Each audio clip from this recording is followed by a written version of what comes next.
ทยุคณะสงฆ์อำเภอฝางตั้งอยู่ที่วัดพระบาทอุดมน้ำบ่อสาวาสำนักวิปัสสนาบัดเต่าแต่นั้นก็ที่ FM 106.25สถานีวิทยุมนต์เสียงธรรมตั้งอยู่ที่วัดบุพารามตำบลจังเคร่งอำเภอแม่แจ่มจังหวัดเชียงใหม่เจริญพรต้อนรับญาติโยมท่านสาธุชนทุกท่านทุกคน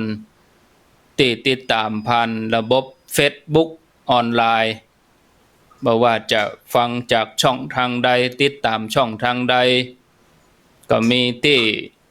ระบบ Facebook ของวัดฝายหินระบบ YouTube แล้วก็ Facebook ชื่อของอาตมาภาพพระครูอภิวัฒนวิกรมก็ว่าญาติโยมติดตามเข้ามาทางระบบแอปออนไลน์ทางเว็บไซต์ก็ดีหลายช่องทางแต่โดยส่วนใหญ่นี่ก็ปวิแม่วิก็เข้าช่องทางก็คือฟังทางวิทยุนี่ติวไปที่ไหนก็ได้บางท่านก็ทำงานไปตัวฟังไปตัวหลายช่องทางแต่ Facebook กับระบบออนไลน์นี่ก็ดีไปอย่างเอาไปฟังย้อนหลังได้เนาะวันนี้เฮาตันฟังก็ฟังได้กึ่งเดียวไปทำงานตั้งอื่นก็ปิกมาหำกรรมก็มากดเพาะกดฟังย้อนหลังปะอุ้ยแม่อุ้ยใครหันว่าอาตมาภาพเขานั่งกันยังได้อู้กันยังได้ก็เฮือลูกเฮือหลานแปลงเฮือก็ได้แปลงมาพิมพ์เข้ามาแล้วก็เข้าสู่ระบบกันนั้นก็เข้ามาพอกันได้อนุโมทนากับแม่สรินทิพย์บุญเลิศติดตามเข้ามาแล้วก็ท่านหนึ่งก็อยู่ในเวียงเชียงใหม่ติดตามเข้ามาอันนี้อยู่ตาโบโอฟัง96ก็ชัดเจนดีตาโบโอนี่เจตาโบโอลำปางตาโบโอได้หล่อเนี่ยฟัง96ชัดเจนดีแม่เดินเพนทิมบางโยมสศิธรกับเอื้องเสรียมหวานชัยวงศ์ทานทิพย์ชัยมณีกันทิกา7ยอดชัดเจนดีเจ๊แจ่มใสอันนี้อนุโมทนาอยู่กรุงเทพมหานครมันทนามัทนาอัมพันธ์อยู่แม่แตงขออนุโมทนาเนาะ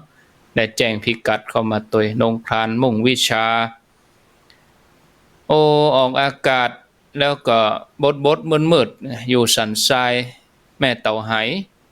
แม่สีพันธ์ฟังชัดติดตามตึงวันเนออนุโมทนากับแม่สีพันธ์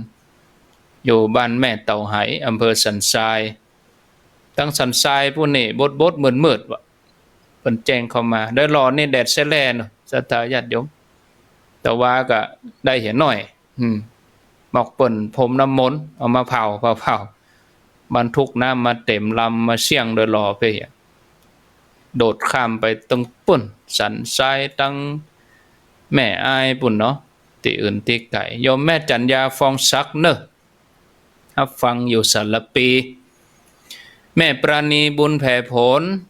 นิสลาขอดใจอยู่แม่กุ้งบกอนุโมทนาช่วยกันแชร์ไปตัวเนาะ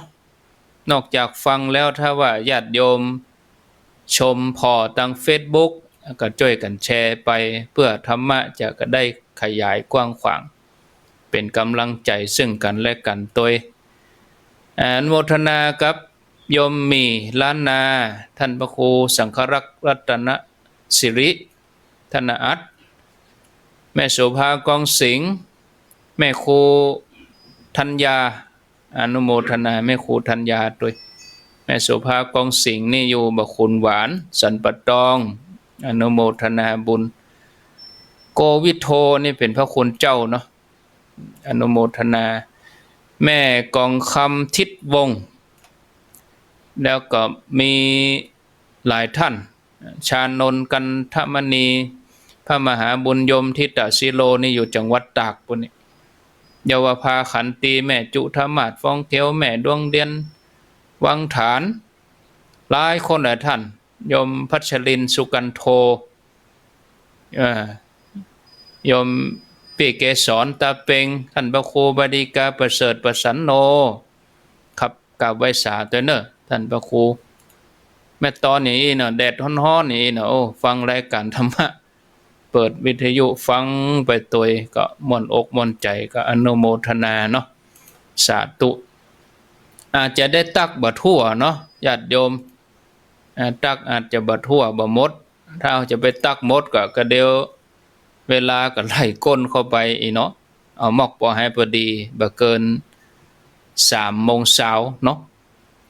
ท่านพระครูวัดโพธิมงคลโพธิมงคลน้ำเภอพระท่านพระครูวัดน้ำเภอพระโพธิพัทรวุฒิท่านพระครูโพธิพัทรวุฒิท่านพระอาจารย์สาธิตธีรปัญโยโดยแถมท่านหนึ่งก็บ่ได้แจ้งพิกัดเนาะใจจื่อว่ากายทอฝันไว้สาปรมีธรรมเนออยู่บ้านโฮงกะสาธุอยู่บ้านโฮงอนุโมทนาจันทาพินโยฤทธิ์ติดตามอยู่สาธุบ่ได้แจ้งพิกัดตะอี้ก่อนเนาะตะอี้ก่อนที่บ่ได้อ่านเพราะว่าโยมบ่ได้แจ้งพิกัดถ้าแจ้งพิกัดนี่จะอ่านชื่อตัวแล้วก็อ่านพิกัดโยมตัววังดินตะลี่อันนี้ติดตามเข้ามาวังดินตะลี่ใกล้นี่จอมตองเขตรอยต่อได้หล่อเฮานี่สันปะตองฟังต้อง6ชัดเจนดีแม่นางวันทาเกิดสันกำแพงมาริวันเจริญเนตรอนุโมทนาสาธุโยมอรพินใจทิกรแก้ววรรณาดุชาลีอนุโมทนาสาธุอยู่ดีมีสุขเนอะติดตามเข้ามาเอาละเมื่อเสียเวลาเนาะญาติโยมก็พอดีกับเวลาต่อไปนี้ก็จะได้นิมนต์ท่านพระครูสุเมธธรรมเสวีได้พบปะศรัทธาญาติโยมเหี่ยก่อนเป็นเบื้องต้นขอกราบนิมนต์ครับนิมนต์ครับ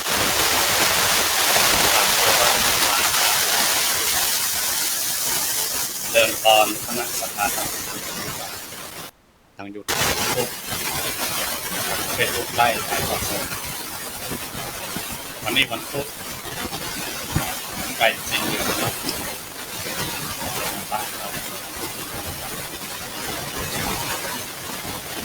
ฝากนี่ยังฮอดเดือนเมษายนพฤษภาคมฮ้อน40 องศาฮ้อนว่าเพราะว่าอดีตที่วัดมีต้นไม้หนักปลูกต้นไม้ไฮไม่อย่างกรองอากาศโอ้เย็นไปแต่นักเย็นเหลือเขาอยู่เต้นลมพัดมาเย็นชิวชิวก่อนออกจากวัดจากวามาบางทีมันอยากไปไหนเหมือนกันนะ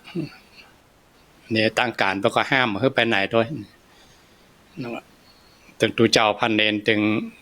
เจ้าบ้านเขาก็เคารพกฎหมายบ้านเมืองมันเนาะ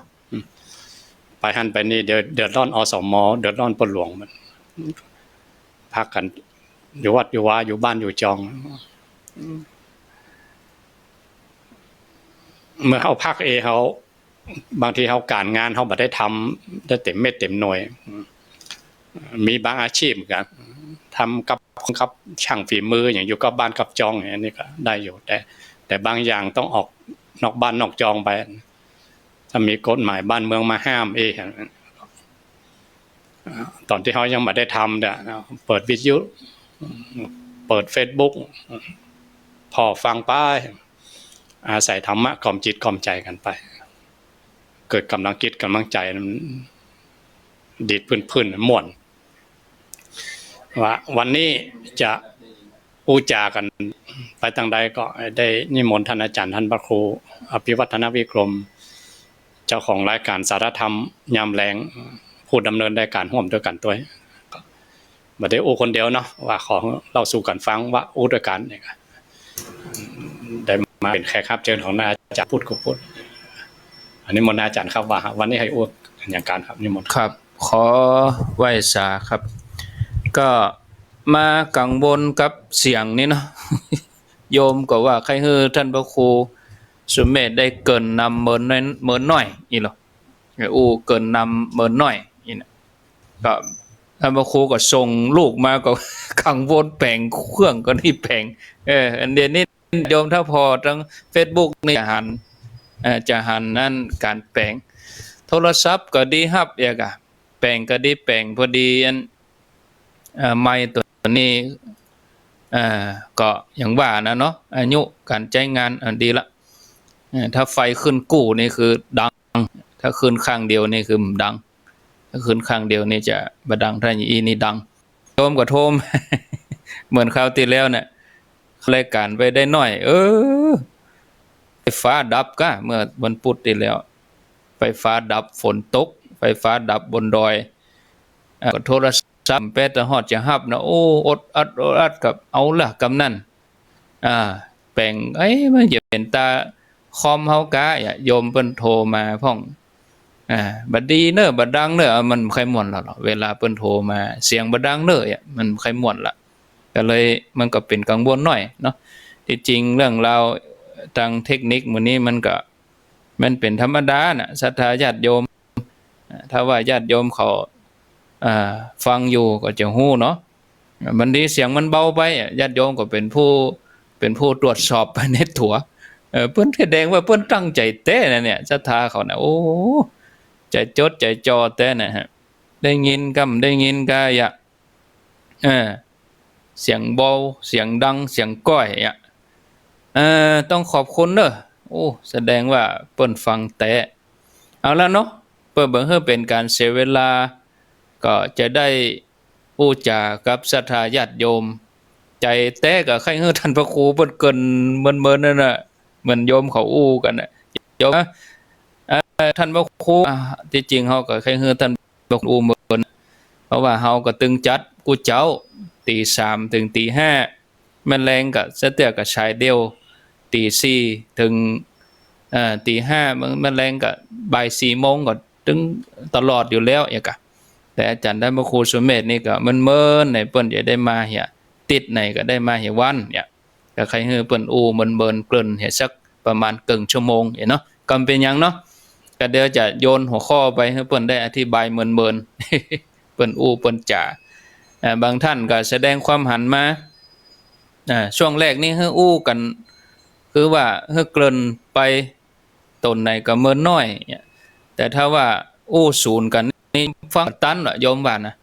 ต้นนั้นจุดตั้งหนึ่งต้นนั้น ฟังกำลังจะจบเอาอันอื่นมาศูนย์แฮมมันก็หลายอย่าง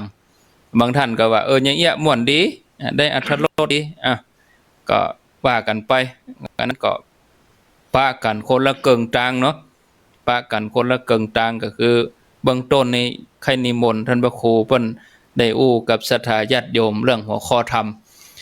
หัวข้อธรรมที่เฮาอู้กันเมื่อวันพุธที่แล้วก็ไฟฟ้าดับไปตอนนั้นหลายท่านก็ไหลไปที่104หลายท่านที่ไหลบ่จ้างบ่เคยไหลไปฟังก็เลยบ่ฮู้หรือบางพื้นที่ที่เครื่องส่ง96ส่งบ่ถึงก็เลยได้ฟังสักคำก็เลยดับไปก็เลยขำอกขำใจเลยได้ยินเหมือนกันไปวันนี้ก็จะมาทวนถึง5ข้อนั้นแบบย่อแล้วแถม5ข้อตั้งหลังนี่ก็จะมาอธิบายแบบขยายอีเนาะเรื่องราวที่ยกหัวข้อขึ้นมาเมื่อพูดติดแล้วก็คือธรรมะสำหรับเป็นที่เปิ้งธรรมะเป็นที่เปิ้งก็คือคุณธรรมที่ทำให้เฮาเป็นที่เปิ้งให้ตัวเก่าเฮาได้ยิ่งยุคนี้เนี่ยเฮาจะเปิ้งอันหยังเฮามีที่เปิ้งละกาเฮาก็สร้างธรรมะขึ้นมาสร้างกำลังใจของเฮาขึ้นมาอย่าไปมัวเมานั่งหดหูนั่งห่อเหี่ยวนั่งถอนหายใจเพราะว่าเฮามีที่เปิ้งนั่นเนี่ยร่างกายนี่เฮามีที่เปิ้งก็คือฮ้อนไปซดเข้าห่มก็อาบน้ำก็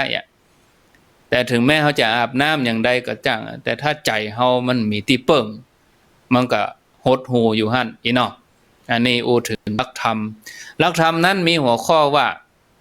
นาถกรณธรรมนาถกรณธรรมนี่มีอยู่10ประการมีอยู่10ประการ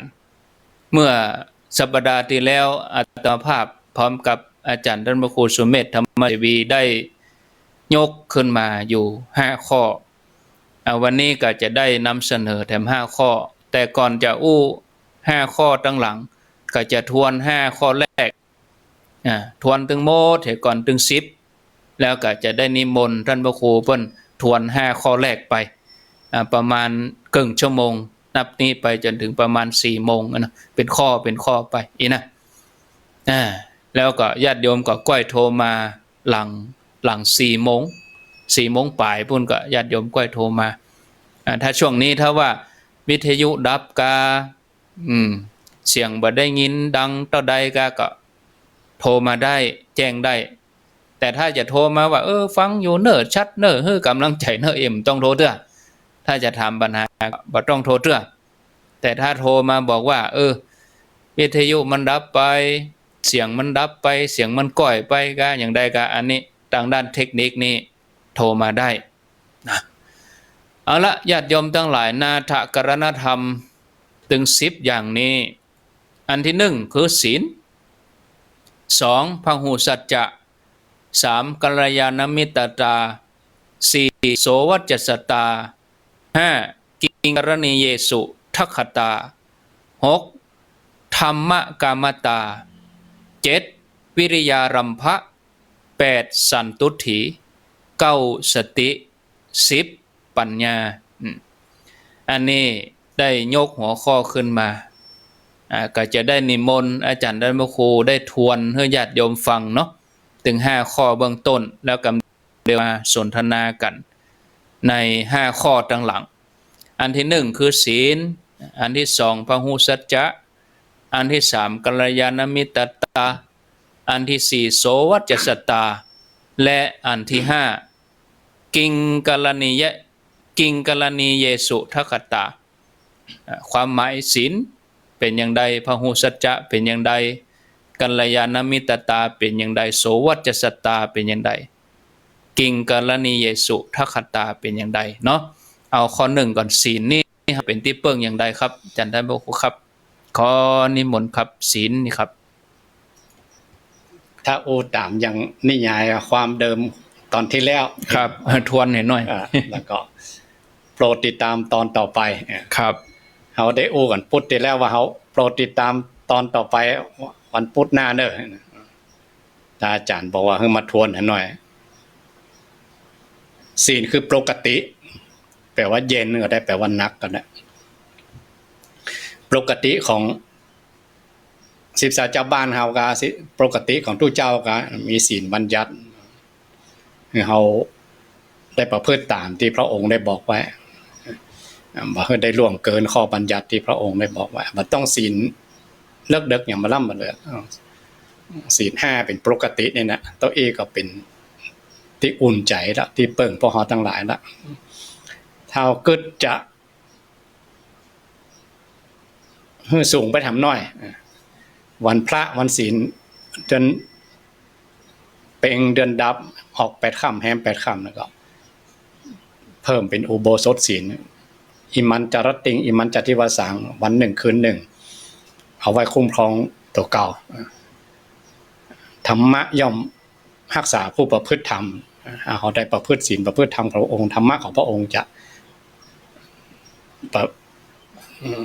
รักษาพวกเขาทั้งหลายมันถึงจุ่มอกจุ่มใจอันม่วนมีที่เปิ่งที่ระลึกถึงธรรมข้อนี้เป็นธรรมอันเป็นที่เปิ่งบาลีเนาะแต่ถ้าบ้านเขาอันเนตอนาถเนี่ยหรืออนาถาเนี่ยเขาจะกุ้นหน่อยอันเนตอนาถมามันตุกมันยากคนมันน่าอินดูสงสารมันเนี่ยมันตกลุกแต่ยากเขาแหมมันน่าอเนตอนาถเนาะมันอย่างมันตุกแต่ตุกว่าคำว่าอนาถาคือมันมีบ้านมีจ้องมีรักมีแรงอย่างถ้าอินเดียบอกก็เรียกว่าตุกตะมหาตุกตะ อยู่แถวข้างรถไฟอยู่แถวหิมถนนถ้าคนไหนไปอินเดียรู้จักคำว่าตุ๊กตาเป็นได้ถ้าภาษาฝรั่งว่าพวกโฮมเลดอาศัยเต้นข้างถนนนั้นตำปื้นสะพานร้อยอย่างมันเนี่ยข้าวบักกิวเชียงใหม่เขาตำเป็นเคอร์ฟิวตำรวจไปยับคนบ่มีบ้านมีจองก็คือเปิ้นปิกบ้านที่ไหนเราไปยับเปิ้นน่ะป่าว่าเปิ้นบ่ปิกบ้านก็เอาบ้านที่ไหนก็เปิ้นมีบ้านน่ะเฮาฟังแล้วมันน่าอเนจอนาถคำว่าอนาถเนี่ยอนาถะอันเดียวกันนะคือคนอะแปลว่าไม่นาถะแปลว่าที่เปิ่งมีที่เปิ่งมีที่ยึดมีรักมีแรงนะนี่เทียบแบบโลกนะมันแบบนั้นแบบเดียวกันนะโยงมาหาธรรมะก็อย่างเดียวกันนะคนที่บ่มีที่เปิ่งบ่มีศีลบ่มีธรรมของพุทธองค์ก็ปล่อยคนที่น่าอเนจอนาถไปคนอนาถาถึงขนาดนั้นเลยนะเพราะว่าคำว่านาถะครับอนาถะมันตรงข้ามกันถ้าเขามีศีลมีธรรมของพุทธองค์เป็นที่จ้างที่เปิ่งเขาก็มีนาถะการณธรรมมีธรรมะอันเป็นที่เปิ่งถ้าเขามีศีลมีธรรมของพุทธองค์เนาะใจมันก็ง่อมไปคนอนาถาเนาะข้อที่หนึ่งคือว่าเขาต้องมีศีลไว้กับตนกับตัวถึงจะอุ่นใจได้มีที่เปิ่งได้นี่ข้อที่หนึ่งครับทวนเนาะครับต่อไปข้อที่สองเนาะครับศีลแล้วก็เป็นพหุสัจจะพหุสัจจะคือเป็นผู้ศึกษาห่ำเฮียนมานักมีความรู้ความเข้าใจลึกซึ้งอันนี้เป็นที่เปิ่งอย่างใดครับพหุสัจจะโหนักโหน้อยพออะไรรำคาญโหมากจะยากนานล่ะครับถ้าเขาบ่ได้เอามาประพฤติปฏิบัตินะครับถ้าเอาไปคนโหน้อยแล้วก็มันรำคาญนะเปิ้นอู้อย่างเขาก็บอกโหเรื่องครับโหนักก็ยากนานหมอสิ่งที่โหยังยิ่งกว่าประกันนี้อีกเขายังบ่เฮียนมันน้อยมานอนน่ะความโหอย่างนักแต่นักว่าเขายังบ่ได้ห้ามได้เฮียนมันยากนานแต่ว่าถ้าในที่เนี้ยพระองค์เคยตรัสไว้ที่ไหนบ่ฮู้นะว่าถ้าธรรมะของพระองค์ถ้าคนไหนประพฤติปฏิบัติจนถึงที่สุดของธรรมะข้อนั้นนั่นข้อเดียวกับเปรละเนี่ยขึ้นชื่อว่าพหุสัจจะหรือพหุสูตรแล้วเนี่ยมุ่งเน้นไปที่เอามาประพฤติปฏิบัติหมายจะวันมุ่งเน้นว่าได้ห้ามได้เฮียนนักความหมายด้วย2อย่างเนอะได้ห้ามได้เฮียนนักอ่านนักเฮียนนักพูดนักไปเห็นอย่างนะแต่พหุสัจจะจันจะในที่เนี้ย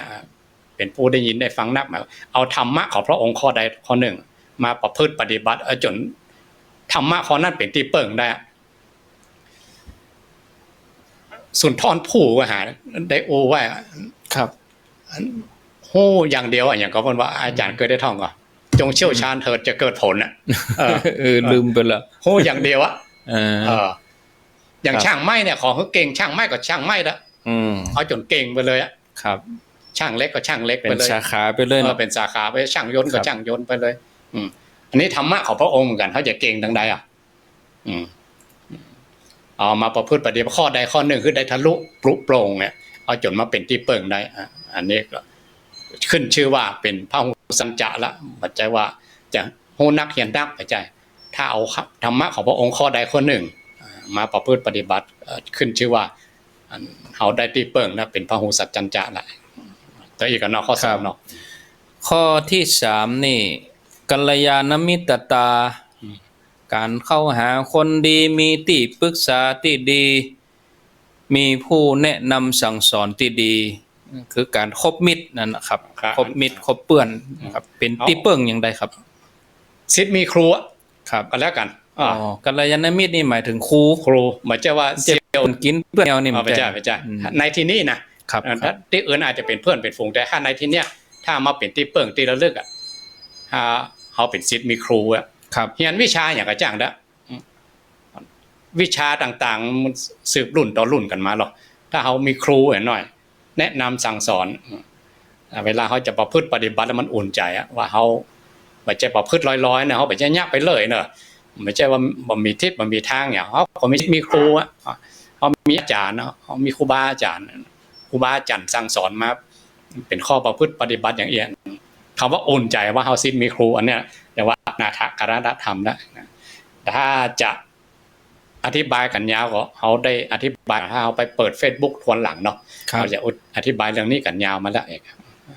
ต่อไปอันที่สี่ข้อที่สี่นี่โสวจัสสตาโสวจัสสตานี่แปลว่าเป็นผู้ที่อู้ง่ายบลึงว่าง่ายสอนง่ายมีเหตุมีผลนี่ครับอยากฟังวิทยุเหมือนกันนะครับถ้าเราฟังแล้วก็อันอยากก็แต่ว่าหาต้นว่าอันแต่ว่าหานะอันนี้มีกะมีกะแต่ว่าหาเนาะความสงสัยมีกะความสงสัยเป็นนิวรณ์อันนี้ถ้าเรามีจิตใจอันอ่อนน้อมต่อครูบาอาจารย์อ่อนน้อมต่อธรรมของพระพุทธเจ้าถ้าเทียบว่ามันกันเล็กถ้ามันเล็กมันเหมือนโดนเผาเล็กมันแข็ง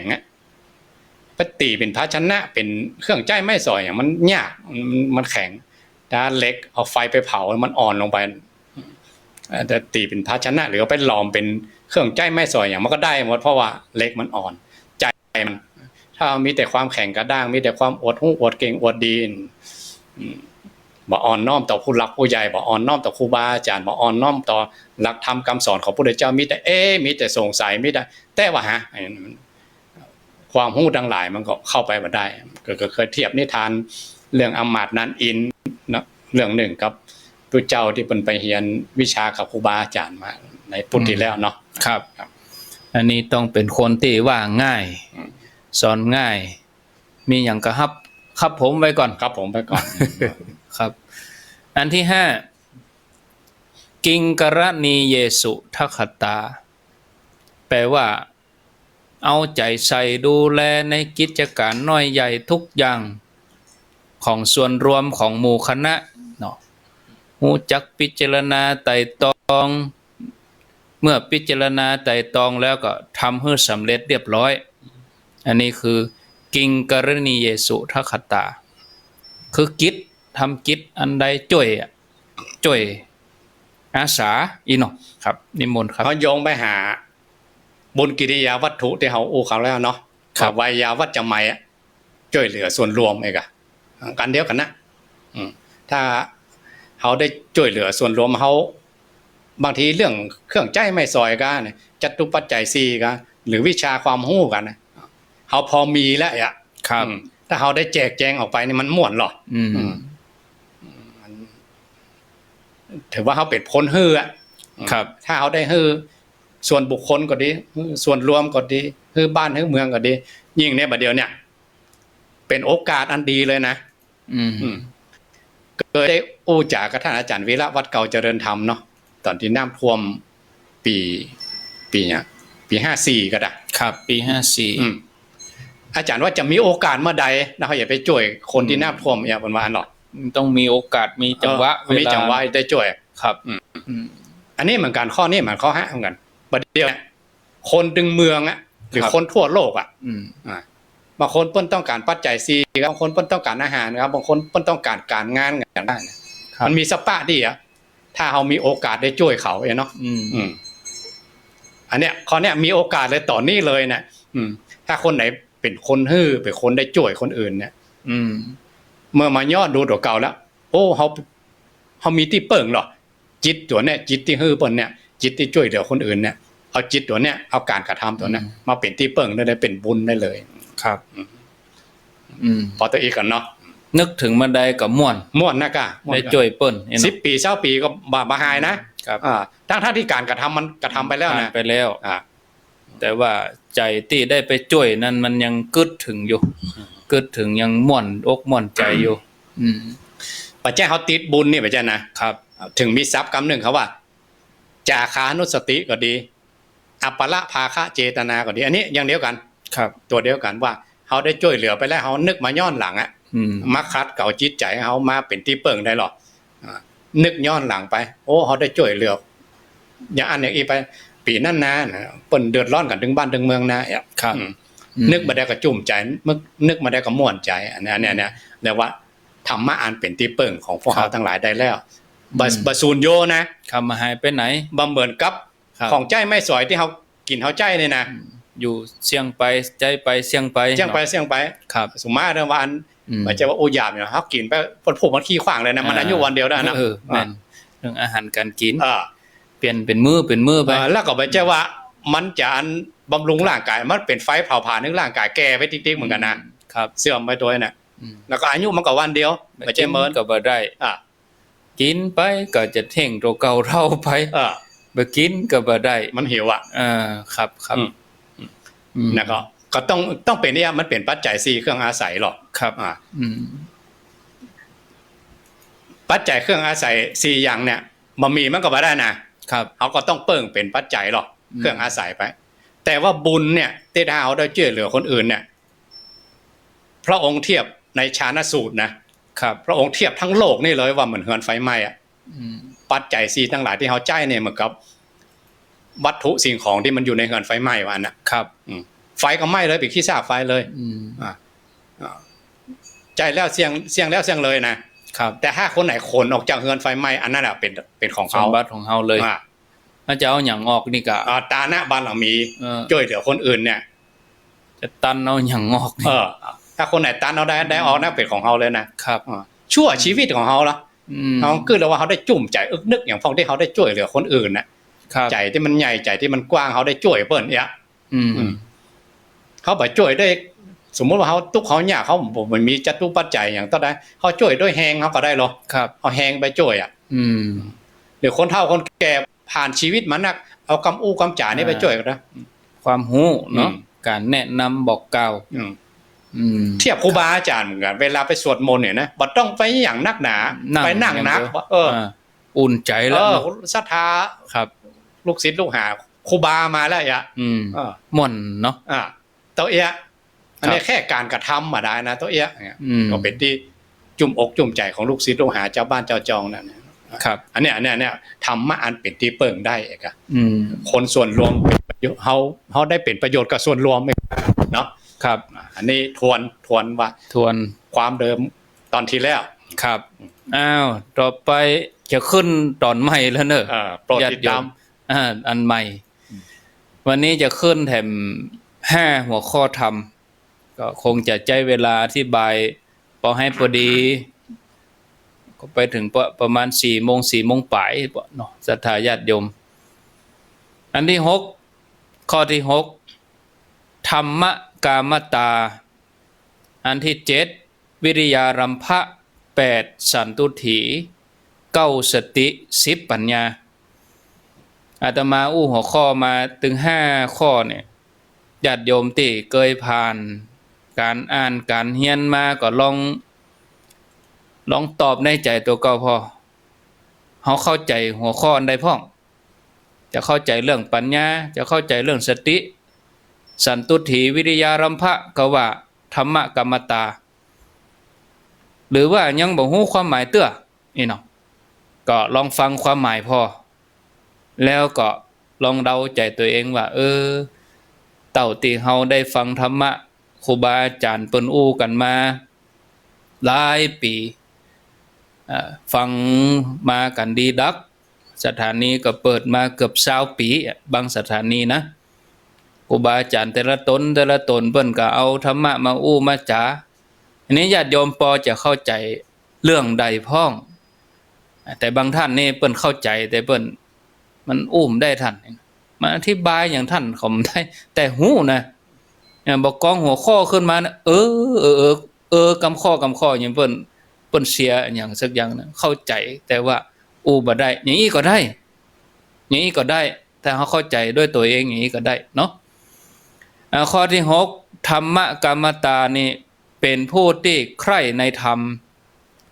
ใฝ่ในธรรมเนี่ยใฝ่หาความรู้เนี่ยฮู้จักฮู้จักฟังเมื่อฮู้จักฮู้จักฟังก็เกิดความเข้าใจ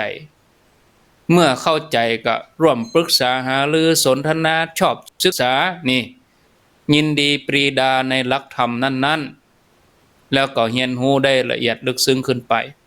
ญาติโยมมีก็ตัวข้อนี้ธรรมกรรมตานี่มีก็ใฝ่หาแสวงหาโหยหาอย่าถึงเวลาตัวเจ้าอย่างมาเตื้อหายมีว่าความรู้สึกอย่างนี้เนาะก็เดี๋ยวมาฟังกันความหมายอันที่ วิริยะพระกับท่านที่อาตมาเชื่อว่าคนฟังนี่บางท่านเปิ้นสอบนักธรรมนะมาพอจื้อเตียนเปิ้นเข้าทางเฟซเนี่ยมันใช่บ่เก่งนะญาติโยมเขาเก่งนะเพอบางคนเนี่ยสอบธรรมะเอกปุ่นเนี่ยธรรมะศึกษาเอกพร้อมกับเรียนอภิธรรมก็มีเนี่ยบอกกองอู้หัวข้อขึ้นมาปุ่นไปอยู่ตรงหน้าบุญท่าอาตมาเขาวกอยู่ปุ่นแล้วอีกานี่วิริยารัมภะคืออย่างวิริยะความเพียรเนาะเพียรที่จะละความชั่วเฮามีว่าใจเฮาที่แก้วกล้าบากบั่นบ่ท้อแท้บ่ย่อท้อมีว่าใจเฮาอย่างเนาะอันที่8สันตุถีก็คือสันโดษอย่างใดไปอยู่คนเดียวกะมาเอาอย่างสักอย่างกะก็ว่ายินดีมีความสุขพอใจในสิ่งที่เฮาชอบมาหาได้ที่เฮาเพียรเฮาชอบในการประกอบธรรมอันที่9สติบางท่านก็อาจจะอธิบายความหมายได้เนาะสติคือการกำหนดรู้การจำนึกถึงกรรมที่เฮาสิ่งที่เฮาทำตั้งอยู่ในความประมาทสติสุดท้ายคือปัญญาคือความมีปัญญารู้เหตุรู้ผลรู้จักคิดพิจารณาเข้าใจสภาวะตั้งหลายตามความเป็นจริงเอาละเนาะต่อไปนี้จะได้สนทนากับอาจารย์ท่านพระครูสุเมธธรรมเสวีเบื้องต้นนี้ก็ขอนิมนต์อาจารย์ท่านพระครูได้อธิบายธรรมะข้อที่6ในนาทกรณธรรมจำนวน10ข้อที่6ที่ชื่อว่าธรรมกรรมตาความเป็นผู้ที่ใคร่ในธรรมฮักในธรรมใฝ่ฮู้ใฝ่เฮียนใฝ่หาความจริงฮู้จักฟังอันนี้เป็นอย่างไรครับเป็นที่เปิ้งอย่างไรครับท่านพระครูครับอันนี้อย่างที่อาจารย์อู้เกริ่นตะกี้ว่าขอยกตัวอย่างสุมาพี่ตายเนาะครับผมท่านตุลุงดีเพิ่นมรณภาพไปแล้วครับเพิ่นได้โอ้นั่นตุลุงดีคือพระครูกิติวัฒนสุนทรวัดบรรทัมห้วยน้ำขาวห้วยน้ำขาวได้โดยหล่อเขาเนี่ยครับพอปะเพิ่นน่ะตู้อู้กันนั้นนะโอ้ข้าโหโมเลยเพิ่นว่าเนาะครับเพิ่นเฮียนมาแล้วเนาะเพิ่นรัตตัญญูหรอกแต่เพิ่นอู้บ่ได้อย่างเฮาประมาณน่ะว่าน่ะครับเพราะมาบ่ก็ฮู้ละประมาณน่ะอย่างอันอย่างอันครับเรื่องตัวเนี้ยธรรมกรรมตาเนี่ยเฮาต้องโอปัญญิโกนะครับโอปัญญิโกคือหยังแปลว่ามีเจอเอกถ้าเฮามีใจธรรมะทุกอย่างหรือการกระทำทุกอย่างนี้ถ้าเทียบสมัยพุทธกาลอย่างตุสาโพธิละครับเปิ้นเฮียนนักพระองค์ว่าเป็นคัมภีร์ใบลานเปล่าที่พระอานนท์เนาะครับหรือพระราหุลเฮียนนักพระองค์ว่าเป็นผู้ใฝ่การศึกษาเป็นผู้ยกนักเฮียนนักแล้วทำยกย่องทั้งที่เป็นสิ่งเดียวกันนะครับธรรมกรรมตาเหมือนกันถ้าพวกเขาทั้งหลายใฝ่ในกิจการอันใดอันหนึ่งนะจะทำอันใดอันหนึ่งถ้ามีใจครับคนถ้ามันมีใจมันทุ่มเทเนาะมันทุ่มเทถ้ามันมีใจทำแบบแห้งๆทำแบบขอไปทีทำไปอย่างนั้นฮับไปตามคำสั่งครับหรือมีสำนวนเพราะว่าเช้าชามเย็นชามเนาะทำไปอย่างนั้นเงินเดือนก็ได้มันถึงมีกำหวานทำก็ได้บัดทำก็ได้มาดึงอันผลมันดึงได้ออกมาอย่างนั้นครับ แล้วงานมันจะมีชีวิตชีวาแต่ทำมันแบบแห้งๆครับ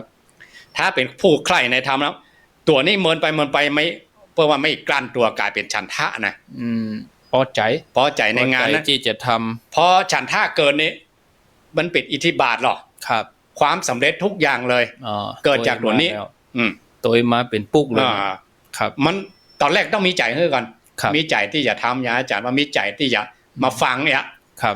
ถ้าบัดได้ฟังมันกึดหานอกอะไรหาง่อมหาเนี่ยครับถ้าเขามีใจตัวเนี้ยหรือโหยหาไฟโหไฟเฮียนเนี่ยมันก็ต้องมีใจให้ก่อนเนี่ยถ้ามีใจให้ก่อนก็ยังบอกว่ากี่ว่ามันทำแบบขอไปทีทำไปอย่างนี้นะตามเปิ้นว่าทำไมเหรออ่อนเวลาเข้าเฮียนบางคนถึงเฮียนเก่งบางคนเฮียนก็เก่งแต่ว่าพอมาใจได้เก่งเกิดทักษะเนาะ ครับ เพราะอย่างพ่อเขาเฮียนในครูเฮียนในห้องเรียนเหมือนกัน ครับ เฮียนจากครูเหมือนกันนะ อืม แต่ว่าเขาไฟอ่ะเขามีใจเฮ้ออ่ะ ครับ อืม เอาใจใส่แต้ อ่า เนาะอืม บางคนเฮียนมาเก่งนะครับ ได้บัถึง3ได้1 ป้าย 2 ป้าย แต่เขาเก่งเป็นบางวิชา อืมแต่ตอนภาคปฏิบัตินี่โหเป็นยอดเลยเนาะ อ่า อืมครับ นั้นวิชาเอาว่าวิชาในโลกเนี่ยมี118,000ประการมาเนาะ ครับ เขาอย่าไปตีนตาหน้าว่าคนนั้นมาเฮียนเก่งบ่เก่ง คนนั้นมัน มันคนละด้าน คนละด้าน ครับ นละ อัน ด้าน เปิ้นจะไปมีหมอชำนาญการแต่ละด้านเนี่ยเนาะ อ่า หมอเขี้ยวหมอฟันหมออันไปตั้งแข้งตั้งขากระดูกหมอผิวหนังหมอสะพะก็หมอบ่ได้ ภาษาฝรั่งเพิ่นว่า ครับ professional มันว่านะครับ ผู้เชี่ยวชาญเฉพาะทาง อ๋อ อ่า เป็นยัง เป็นอย่างไป คนเชี่ยวชาญเฉพาะทางเขาอย่างพ่อวิจัยอย่างอันน่ะเขาชอบอ่ะ ครับ เมื่อมีใจชอบแล้วก็เขาไฟฟุ้งเฮียนในสาขานั้น ครับ การงานก็เลยสำเร็จเลย ถ้าเป็นแบบโลกเอาเป็นที่เปิ่งเลยเงินเดือนเงินดาวหรือทรัพย์สินสมบัติปัจจัยซี่อย่างเป็นครอบเป็นครัวมั่นคงอย่างก็เพราะว่าใจไฟหาเนี่ยนะครับ อืม อย่างอื่นมันก็ตัวมาหมดอะกะมันมีใจเฮือ ครับ เอามาเป็นที่เปิ่งได้เลยนะแม้แต่การงานทั้งโลกก็เป็นที่เปิ่งได้เลย ครับ หน้าปัจจัยกับตั้งธรรมอ่ะ อืม พอจะผ่านแล้วเนาะ ครับ อันที่7วิริยารัมภะ วิริยารัมภะก็วิริยะนั่นเนาะ อ่ะ วิริยะคือความเพียรแต่เพิ่มเข้ามาแถมรัมภะเพียรอย่างแก้วกล้า มีใจอาจหารแก้วกล้าบากบั่นบ่ย่อท้อบ่ทอดทิ้งธุระครับ ความเพียรนี่ต้องโยงไปหาประธาน4ด้วยนะ อ๋อครับ ต้องธรรมะสังฆโหอสังโฆเนาะ สงเคราะห์ซึ่งกัน สงเคราะห์กันหากันได้ เข้าหากันได้ เพียรอย่างใดพ่อง ครับ เพียรละบาปที่เดี๋ยวก็เคยได้ทำมาแล้วอ่ะ อืม บาปประกรรมมันใดพ่องผิดศีล5กรรมมัวอบายมุกกะเนี่ย ครับ ต้องเพียรละคือได้มันใจอะอะไรกระจังน็อก ครับ น็อกกระจังนะ อืม ต้องเพียรละ อืม อันที่2บาปประกรรมมาใดที่เดี๋ยวก็บ่เคยได้ทำมาก่อนอ่ะ ครับ เปิ้นว่ากันมาเปิ้นลือกันว่ามันม่วนนาไปอันนาไปอีนาม่วนนายอ่ะ เอาไอ้เนาะ เขาไปบ่อนบ่เขาไป ตัดใจได้ ตัดใจตัด อืม ไฟแต่ต้นลมไปก่อน ครับ อันนี้เรียกว่าเพียรข้อที่2 อืม เพียรข้อที่3บุญกุศลใดที่ยังมาเกิดเนี่ย ครับ ยังเขาบ่เคยได้ยินธรรมะธรรมโมอย่างมาก่อนบ่เคยได้ฟังเทศน์ฟังธรรมอย่างมาก่อนบ่เคยได้สวดมนต์ไหว้พระอย่างมาก่อนบ่เคยได้รักษาศีล5บ่เคยได้รักษาศีลอุโบสถอ่ะอันไหนที่บ่เคยได้ทำให้เกิดให้มีก็ตกกันทำให้เกิดให้มีขึ้นมา ครับ อันนี้เรียกว่าเพียรข้อที่3 อืม ข้อที่4จะไปทำแบบไฟไม่เฟืองวันไฟไม่ฟาง ครับ ฟังลุ่มล่ำทำแต่ว่าทำอย่างน้อยเดียวทำมาตอนมันเฮ่อๆกันนะครับ หลังนั้นก็เลิกแล้วอย่างกะเนี่ยบัดแต่เนี่ยบัดสุดที่สุด ตลอด บัดตลอด ครับ อืม ถ้าเขาทำตลอดทำอันไหนที่ปิดคุณงามความดีแล้วไฟใจไปตลอดแต่บ่เลิกอ่ะ ครับ ถ้ามี4อย่างนี้ขึ้นชื่อว่า วิริยารัมภะแบบสมบูรณ์บริบูรณ์นะ อืม ศรัทธาลองโอปัญญโกลองน้องขอใส่ตัวเก่า เฮามีก่อ เอามีก่อน มีความเปลี่ยนหนีอีกก่อ มีความเปลี่ยน4อย่างนี้ก่อน ครับ ถ้าเรามีความเปลี่ยน4อย่างนี้เป็นที่ระลึกนี่นะเป็นที่เปิ่งเลยนะครับ เป็นที่อุ่นใจได้เลยว่า อืม มีธรรมะเป็นที่เปิ่งแล้ว อันที่1ความชั่วไหนที่เขาเคยได้ทำมาแล้ว อืม เขาละได้ก่อนเองอะ ครับ ถ้ามันมีใจอารมณ์อะไรเอาอย่างเพิ่นว่ามุลีมันบ่ดีเป็นอบายมุกเนี่ย ครับ มันเป็นยาเสพติดเนี่ย อืม อาจารย์พยอมมันว่ามุลีมันเหมือนจะว่าเลิกเนี่ยอ้าปากบ่หยอดอะ แต่ว่าอุปทานความยึดมั่น ครับ หรือมันกิเลส มันบ่ได้ มันบ่ได้มันอ้าบ่ได้อ่ะ อืม หรือเราเหรอ อันยังก็บ่ได้อะ ถ้าเราไม่เลิกเนี่ยไม่เฮาง้าปากก็เข้าปากก็บ่ได้หรอก ครับ แต่มันบ่ได้ อืม อ่า มันยอม มันใจมันน็อกๆอยู่ใน ครับครับ อันเนี้ย อืม เขาละได้ก่อนอีกอ่ะ ครับ อ้าว อืม เรื่องอบายมุกเรื่องพิษศีลพิษธรรมอย่าง ครับ มีวิริยะก็มีความเปลี่ยน ต้องเปลี่ยนนะมันเหมือนจะว่าเกิดขึ้นมาลอย เออ ๆมันต้องจักขยเยอะกันหน่อยกะ ใจเวลาตัว อ่า ครับทีนี้เขาจะเอาไปใจกับหน้าที่การงานอย่างเฮาตั้งหลาย มีโอกาสที่จะได้น้อมเข้ามาปฏิบัติธรรมเนี่ยถ้าวิริยาลัมภะนี่มันจะจะเป็นที่เปิ้งอย่างใดอ่ะแต่เวลาไปทำการทำงานอยู่สังคมเนี่ยครับ เพียรละชั่วนี่ เพียรละชั่วอันนั้นเอาเวลางาน เขามาจวน ก็ เขา มีโอกาสอ่ะ อืม มีโอกาสที่ ครับ ที่จะทำความชั่วเนาะ หันอยู่แล้ว หันเส้นแก้ก็ได้แล้วอย่าเอา หันแล้วจะได้แล้วนะ อ่า อืม อืม ไปบ่ เอา ครับ เอา ห เล รื ย อดวง บ่ เก่าเคยทำมาแล้วเนาะ ครับ เคยเซ็นเคยอย่างมา อืม เคยทำได้มาได้อ่ะ ครับ ไผ่ก็จับมาได้ไล่ประทันนะครับ มีไหนหลักฐานมีไหนพยาน อืม โซหาก็บอกปะแต่ก็ตัวเก่าก็ฮู้กับตัวเก่าเองอ่ะ ครับ อืม อืม แล้วเขาบ่เอาไว้เหรอ แต่คุณธรรมตัวนี้คือต้องเกิดจากตัวเก่าด้วยเนาะ อ่า เกิดจากใจ อ่า เกิดจากใจตัวเอง อืม อ๋อบ างทีค่าคอมมิชชั่นคอร์รัปชันมันก็อันเดียวกันนะ อันเดียวกัน ช่อราดบางหลวงมันก็อันเดียวกันนะครับ กินเปอร์เซ็นต์ เปลี่ยนกำอูไปได้ เป็นกัมโอ เปลี่ยนส้มเป็นมะนาว ไอ้อย่าง เนอะ คาดสินบนอย่างก็ เออเออ อย่างก็ ติดสินบาทขาดสินบน เนี่ยตัวเนี้ยอันเดียวกันนั่นน่ะ ครับ ม อยู่ในกลุ่มเดียวกันนะ อ่า ถ้าเป็นการงานทางโลกเฮาลงบ่เอาหรอก รับสินบาทขาดสินบน อืมทางด้านที่เฮาเคยทำมาแล้วนะครับ แต่ว่าระวังจะเป็นแกะขาวในหมู่แกะดำกันนะอืม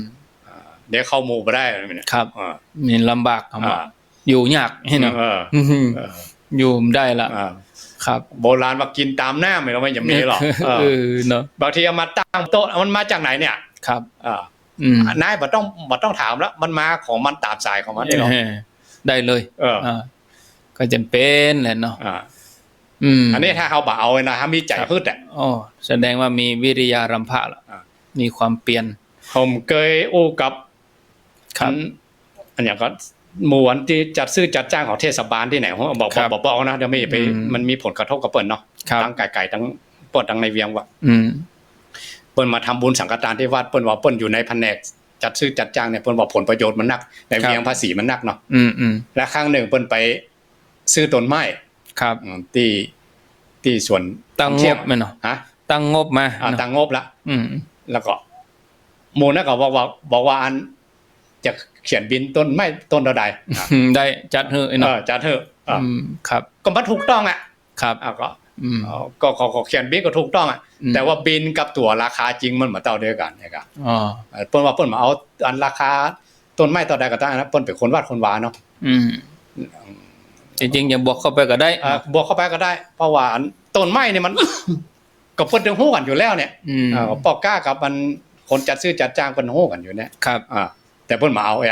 อันเนี้ยมีโอกาสแล้วบ่เอาอันนี้ชื่อว่าทำความชั่วแล้วก็มีโอกาสทำความชั่วแล้วบ่เอา ครับ อันที่สองที่มันยังบ่เคยทำมากำเตื้อแล้วเขาจวนเขาทำเอาบ่ตัดสินใจเด็ดขาด เนาะ บ่เอาตัดไฟแต่ต้นลมเอา อันนี้ ใครจะให้ผลประโยชน์ได้ก็บ่เอา มีทำตัวนี้ อันนี้โยงมาทั้งโลกนะครับ และข้อที่3เนี่ยอย่างที่ว่าคุณงามความดีอย่างที่เขาบ่เคยได้ทำมาก่อน มันบ่เกิดบ่มี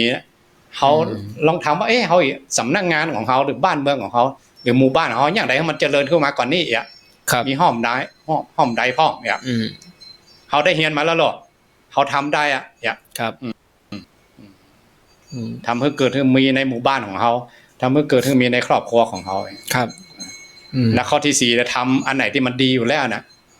ทำอย่าบัเลิกครับอันนี้แบบโลกอาจารย์ว่าแต่ถ้ามาโยงทางธรรมอย่างเดียวกันนะครับแต่ว่าธรรมนี่มันยิ่งขึ้นไปในจิตในใจมันเหมือนกับเขามีที่ระลึกมีที่เปิ่งที่ระลึกในใจครับมันบ่หายข้อที่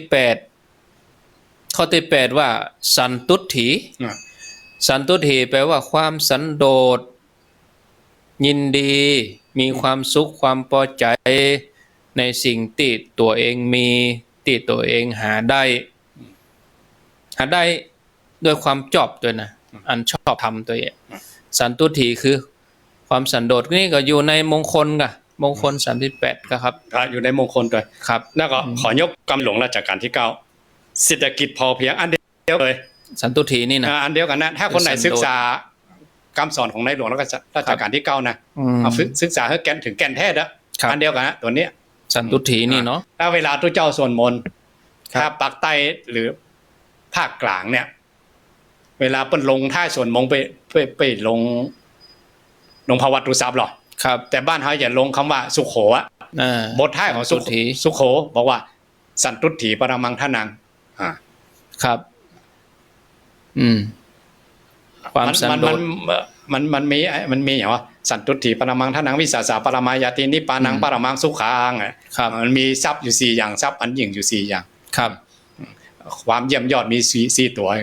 สันตุถีก็เป็นหนึ่งในความสุดยอดของธรรม4ตัวนั่นแล้วถ้าจะไปตีความหมายว่าสันโดษคือบ่ต้องเนี่ยหยังแล้วชอบสันโดษนี่เหรออยู่บ่ได้ของแต่ละฐานะแต่ละวัยหรือแต่ละฐานะนี่มันมาเท่าเดียวกันหรอเหมือนกันเนาะมันเหมือนกันอ๋อครับสันโดษของโยมทั่วไปก็แหมย่างสันโดษของนักปฏิบัติสันโดษของพระสันโดษของตุ๊กตาแหมย่างสันโดษของเศรษฐีก็แหมย่างเหมือนกัน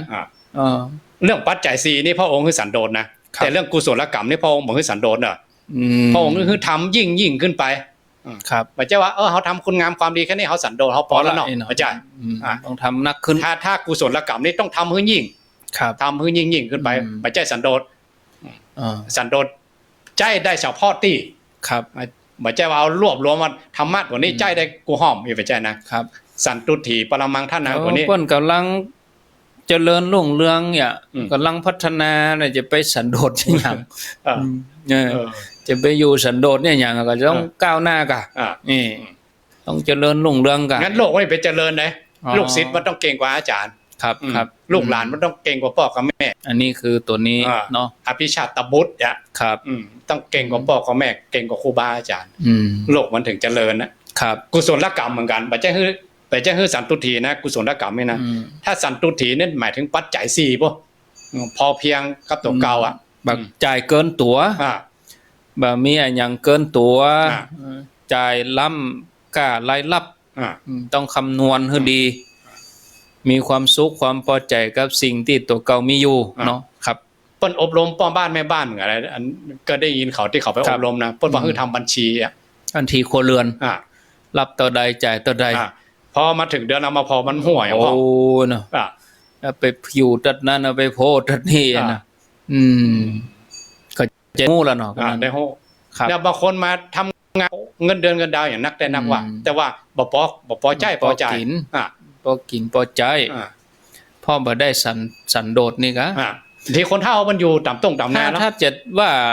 สันโดษคือโดดเดียวเลยอิ่มใจกะขออยู่คนเดียวบ่เกี่ยวข้องไผถึงวันนี้สันโดษตึมไปไหนอิ่มใจกะอันนั้นชอบที่ลงของเก่าบ่จ้ะย่ำไปไหนพ่อสันโดษนี่อยากได้โดดมาอยู่คนเดียวสันโดษมันต้องประกอบด้วยสติปัญญาด้วยครับไม่ใช่โดดบ่ได้โดดกับโดดเดียวได้ครับอย่างอันจะโดดเดียวได้เนี่ยตอนที่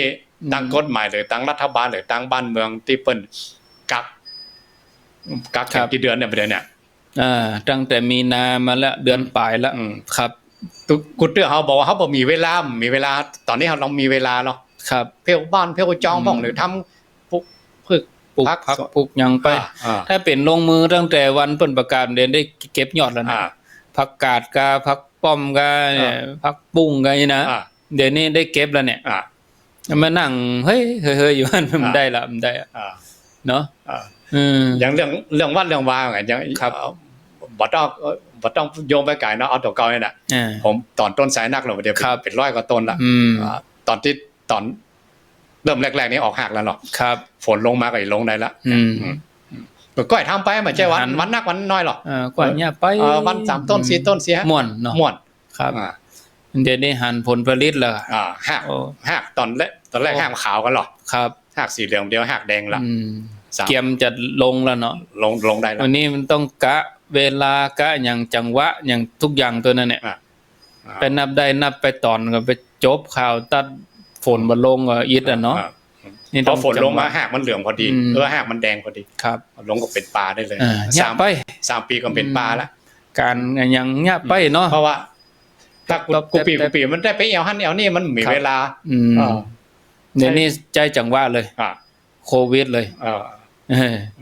ปลูกพันธุ์ปลูกนี่พักพืชพักสวนครัวต้นไม้ต้นตอกนั่นถ้า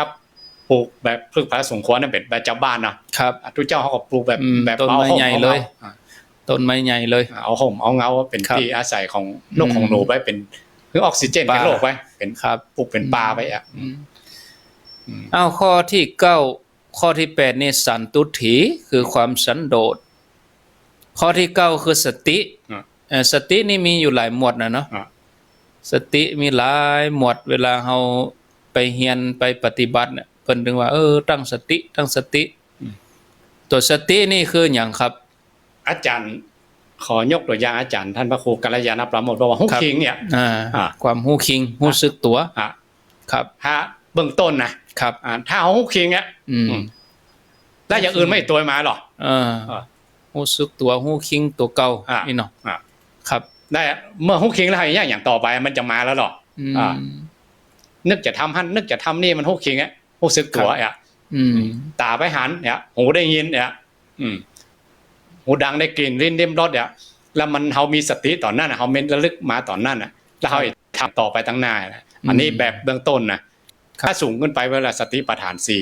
4อันนั้นธรรมะชั้นสูงแล้วธรรมะขั้นขัดเกลาธรรมะขั้นประพฤติปฏิบัติกันได้ครับแล้วจะเป็นเปิ่งอย่างใดสตินี่ปีเปิ่งยามไหนพระองค์ว่าเป็นธรรมันเอกเลยนะทุกคณะเลยครับธรรมันเอกถ้าธรรมันเอกก็เรียกว่ารอยเท้าช่างครับว่าทุกสิ่งทุกอย่างมันอยู่ในรอยเท้าช่างกันหมดครับธรรมะทุกอย่างในโลกหรือธรรมะที่พระองค์ตรัสครับอยู่ในรวบลงแล้วเรียกว่าความประมาทคือมีสติตั้งมั่นรู้จักกำหนดและเลือกการที่ทำสิ่งที่เฮาทำสิ่งที่เฮาอู้เพียรปิติยะมีสติตั้งแต่เบื้องต้นเลยนะครับเรื่องเบื้องต้นไปถึงที่สุดจนกำลังก็มีนะกำลัง5ก็มีนะสติเนี่ยศรัทธาวิริยะสติข้อที่3เนาะสมาธิปัญญาที่แสดงว่าตัวสตินี้มีความสำคัญนักสำหรับทุกคนเนาะจะเอาไปใช้ต้านใดนี่ครับโอ้มันเนี่ยบอกว่าอันฝอยท่วมหลังจ้างมันว่าเนาะโบราณว่าครับเอาด้านการทำมาหากินสติทำมาหากินนี่แล้วเขาฮู้คิงขึ้นมาหรออะไรฮู้คิงมาหรอเนี่ยใดจะเอาไปทางใดไผมีหน้าที่ทางใดแม่เดนี่เปิ้นประกาศมาตรการนี้เฮาฮู้คิงก็รู้สึกตัวอยู่ก็ผ่านเลยผ่านเลยครับป้อหลวงบ่อย่าว่าได้อสมว่านั้นปัดโซนใจบ่ฮือบ่เนี่ยขอความร่วมมือบางที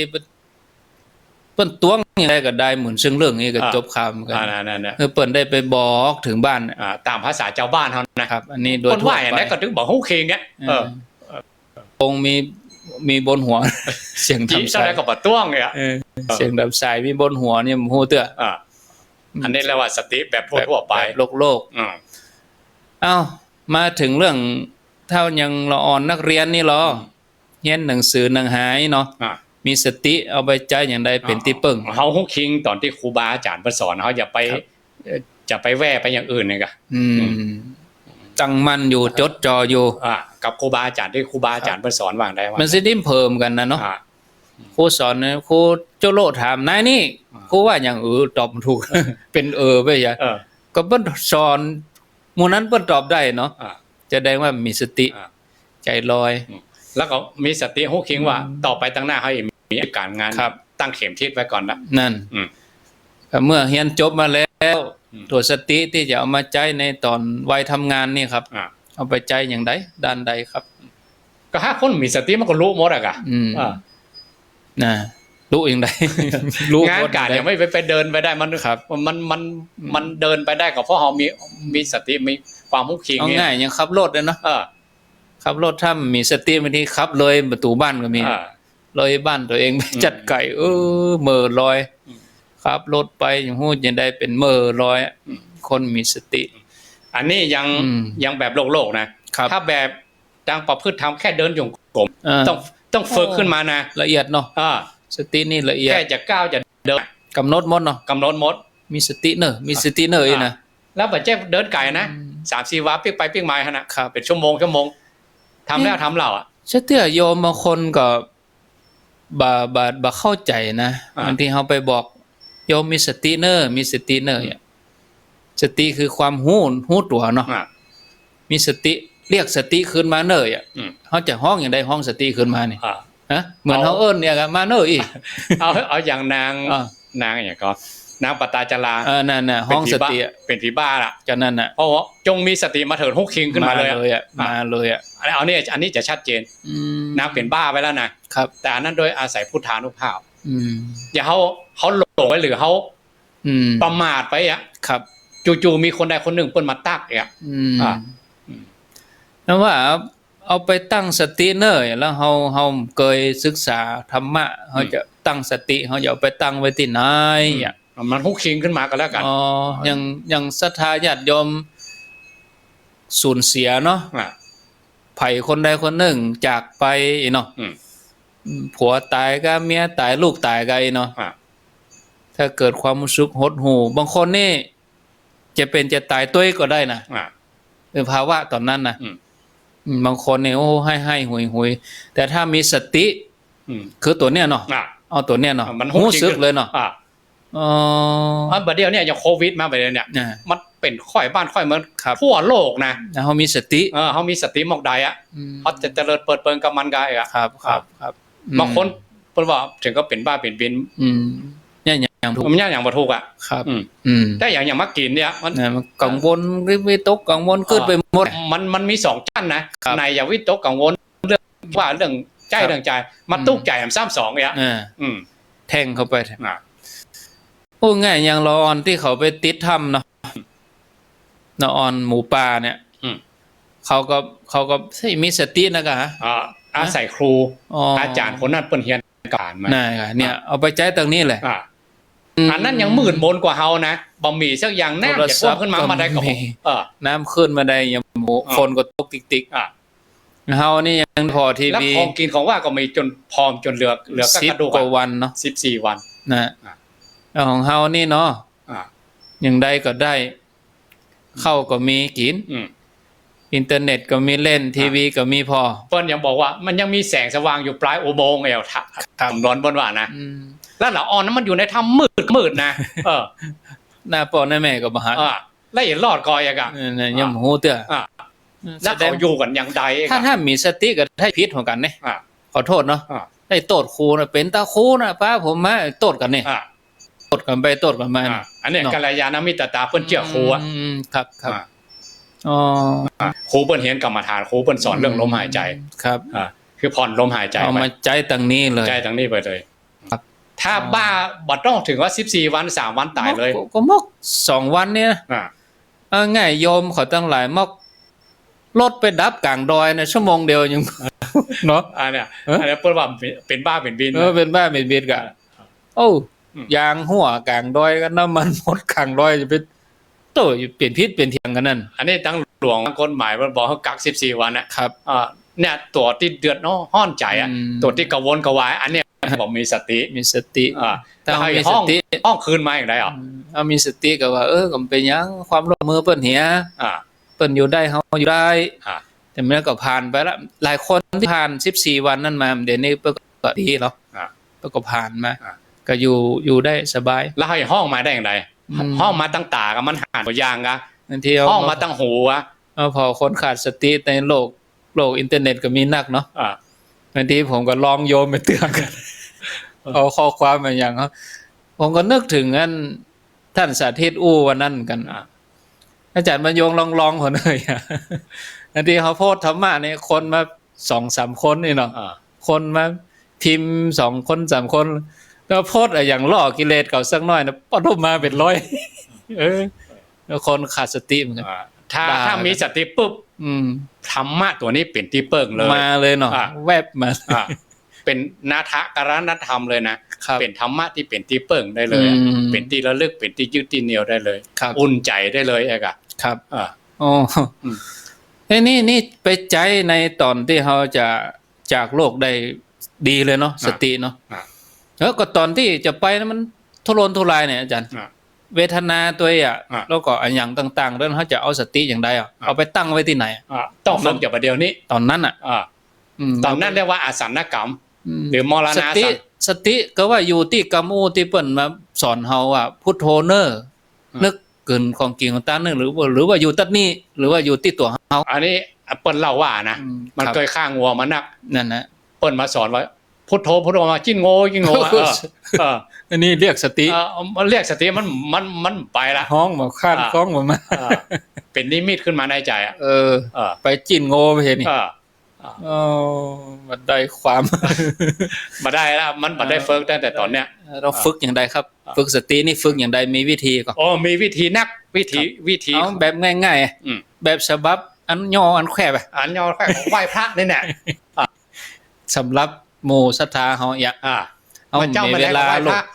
เอามีเวลาบางทีอย่างผมจังบอกโยมมันจะปฏิบัติ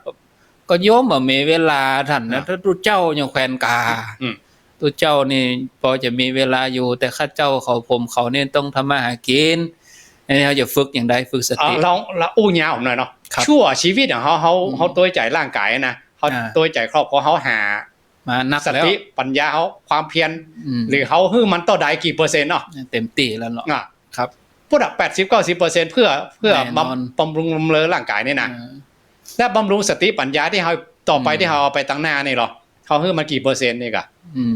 แม่นนะแล้วเขามาบอกว่าเขาแบบมีเวลาแล้วไม่เป็นเฮือนไฟไหม้นะแล้วเอาไปอย่างมาได้สักอย่างเป็นเป่าโคกโลกอ่ะ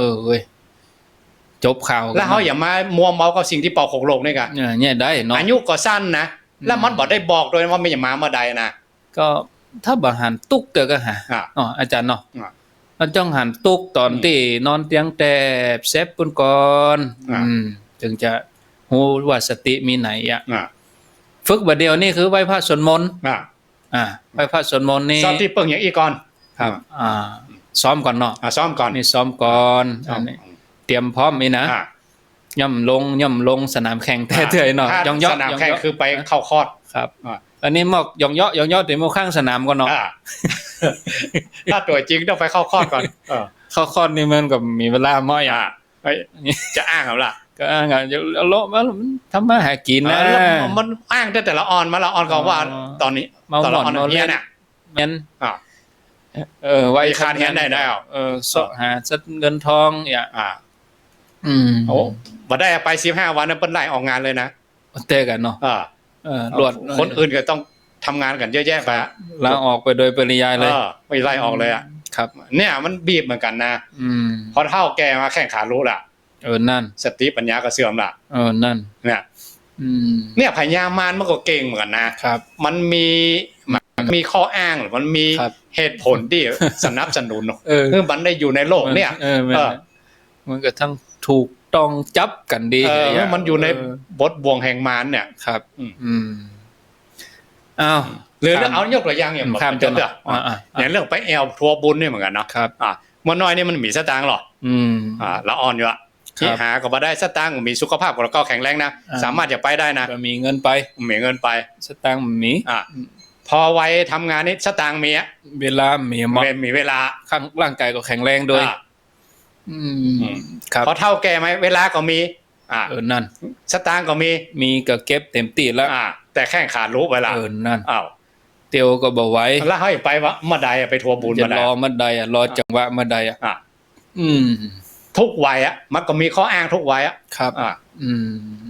ฉะนั้นหาเวลาเนาะเนี่ยฮู้คิงเนี่ยเขาอย่าเอาตัวอ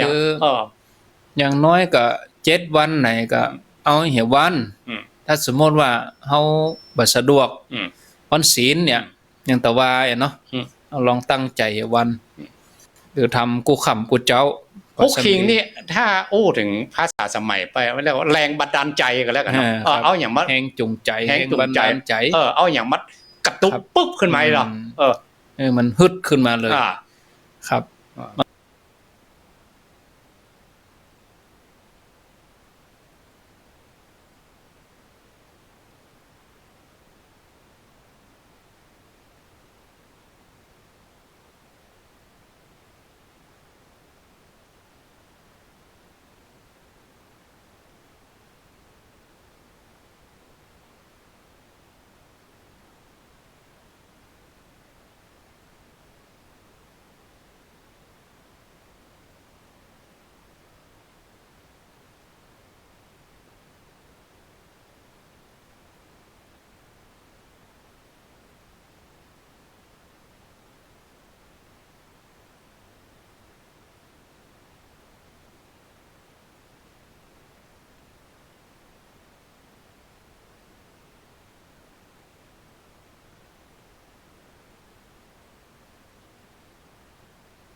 เพียรที่จะละความชั่วประกอบความดี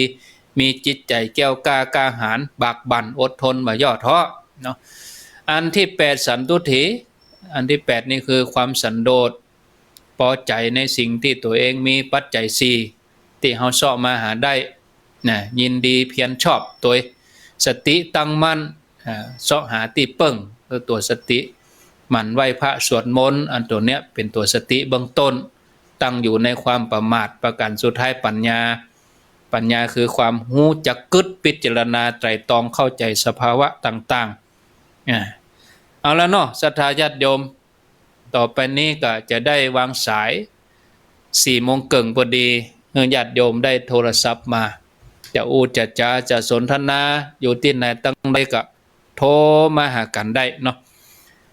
ช่วงที่รอเบอร์โทรนี่แต่กี้ได้รับใช้โทรศัพท์ก่อนหน้าป่ออยู่ตั้งสันกำแพงเนาะป่อว่าอันเดือนหน้านะวันพุธหน้าเนี่ยเอาเรื่องนี้อู้กับหมอท่านครูเหรอเรื่องหยังอีป่ออาตมาก็ถามป่อว่าใครจะไปตายหน้านี่เนอะวะป่อว่า บอกคือเขาก็ไม่ว่าจ่อยบอกท่านพระครูอู้กันว่าตายหน้านี่เนี่ยมันอิดนะอีนี่มันอิดอย่างใดตายหน้าน้ำนองอีนี่ตายเข้าตายอันเข้าเต็มต้าอีกอะลงเมืองเข้าเหลืองเต็มตรงนี่เนี่ยไปตายหน้านี้นี่อิดผ่องอีหรอตายแล้วมีภัยไปก็ได้อันนี้เป็นกรรมเก่าเนาะรับสายก่อนเจริญพรไว้สาครับผมว่าจะได้น้องเบล0998366322เจริญพรไว้สาพระครูอภิวัตรนะบอกกราบนมัสการพระครูสุเมธเลยครับผมว่ามาเลยวันนี้ฟังเข้าใจดีครับผมเข้าใจเรื่องหยังพ่องจับใจเรื่องหยังอย่างที่พระครูว่าครับยกตัวอย่างเรื่องศีลเช่นเรื่องศีลนี่เรามันต้องไปทำกิจอย่างนี้ครับผมเราต้องทำปัจจุบันให้ดีที่สุดนะครับผมผมว่าครับดีเนาะฟังเคลื่อนอย่างนี้เอาควรจะต้องทำถ้าเราทำมาอย่างเราก็ควรจะทำสม่ำเสมอครับผมโมทนาฟังสถานีไหนฟังสถานีได้คลื่นได้ฟัง96ครับ96เนาะโมทนาสายต่อไปเจริญพรไหว้ศาลเจ้าพระครูว่าจะได้ประเด็นที่ฟังคือสันโดษเป็นโมเลเนอร์สันตุถีการสันโดษนี่กันเดียวไม่ตายแบบไม่ร่วงเก็บตัวอยู่ตัวเนาะเจ้าอดเอาเดี๋ยวก็ผ่านไปอีนะโมทนาสาธุสายต่อไปเจริญพร0998366322รับสายแล้วเนาะไม่สาเจ้าท่านพระคุณเจ้าจากตังใดสันทรายหนองจอมเจ้าสันทรายว่าจะได้2เนื้อทานแน่หนองจอมโอ้ตะกี้กะละร้านไปหนอไปเอากระหล่ำกันว่ะกระหล่ำที่ไหนกระหล่ำกระมันอะไรอย่างก็บัดแจกก็พี่มาแจกที่วัดก็นำมาแจกโอ้ดีกาเนาะร้านเนี่ยมันอยู่พุทธการเมืองใหม่โดแล้วมา 3,000 ปะโท3,000 กิโล3,000 กิโลเอามาแจกโอ้ไทยใหญ่เนี่ยโอ้ดีกาได้หันน้ำใจกันโอ้แจกรับของแจกมาวิทยุเป็นอย่างไหลไปทางใดเนี่ย100ไปดักแสบพี่น้องว่าไหลได้บัดเดียวนี่ท่านนั่นเพิ่นฟังกันเหรอลายมจับคนเดียวก็ฟัง104นะท่านโมทนาเนอเจ้าสาธุเจ้าสาธุนิมนต์ตุลุงมานิดนิมนต์กับนมัสการท่านพระครูทั้ง2ท่านท่านพระครูนิมนต์ครับถ้าการณายธรรมนี่มันเป็นที่เปิดแท้ๆเนาะ10 ข้อนี่นะครับประวิตรประคาดข้อสุดท้ายนะถ้าได้มาเข้าข้อปัญญาเกิดหมดเนาะ อืม อันนี้ดีที่สุดเนอะแล้วก็ดีทุกข้อเลยตะกี้ได้ยินท่านพระครูอ่ะได้เมื่อ5ลงเมืองได้เมื่อเข้าเรือนเต็มตรงก็ท่านพระครูเวทได้เมื่อเข้าเรือนเต็มตรงแล้วก็เนาะหามชกไปปัจจัยอยู่ตรงอันนี้มันรักกังโตกนะเนาะ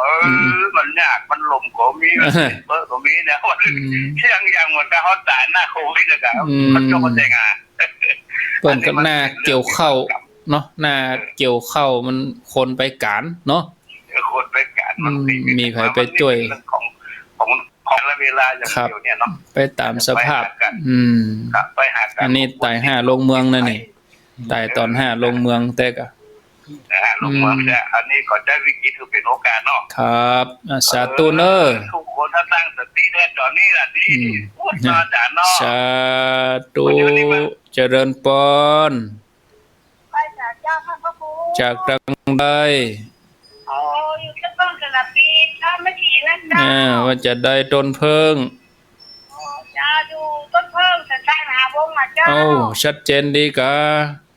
ชัดเจนดีเจ้าถ้าแม่วันนี้เข้าใจดีนะเจ้าโมทนาแม่จับใจความเข้าใจเรื่องได้พ่อง5ข้อวันนี้หมูป่าบ่ขังได้หมูป่านี่กะนั่นกะนี่สติแต่กะ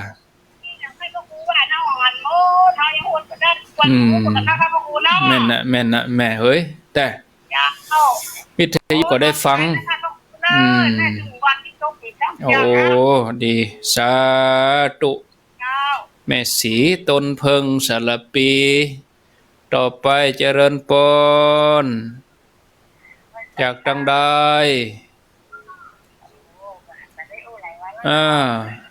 อันนี้แม่4,000กะแม่4,000ว่าจะได้แม่4,000ล่องอ้อก็ไม่ว่าคนเฮามันต้องมีสติท่องแน่นอนแม่จับใจความอันใดบ่ได้พ่องท่องกับสติสูงท่องกับสติต่ำ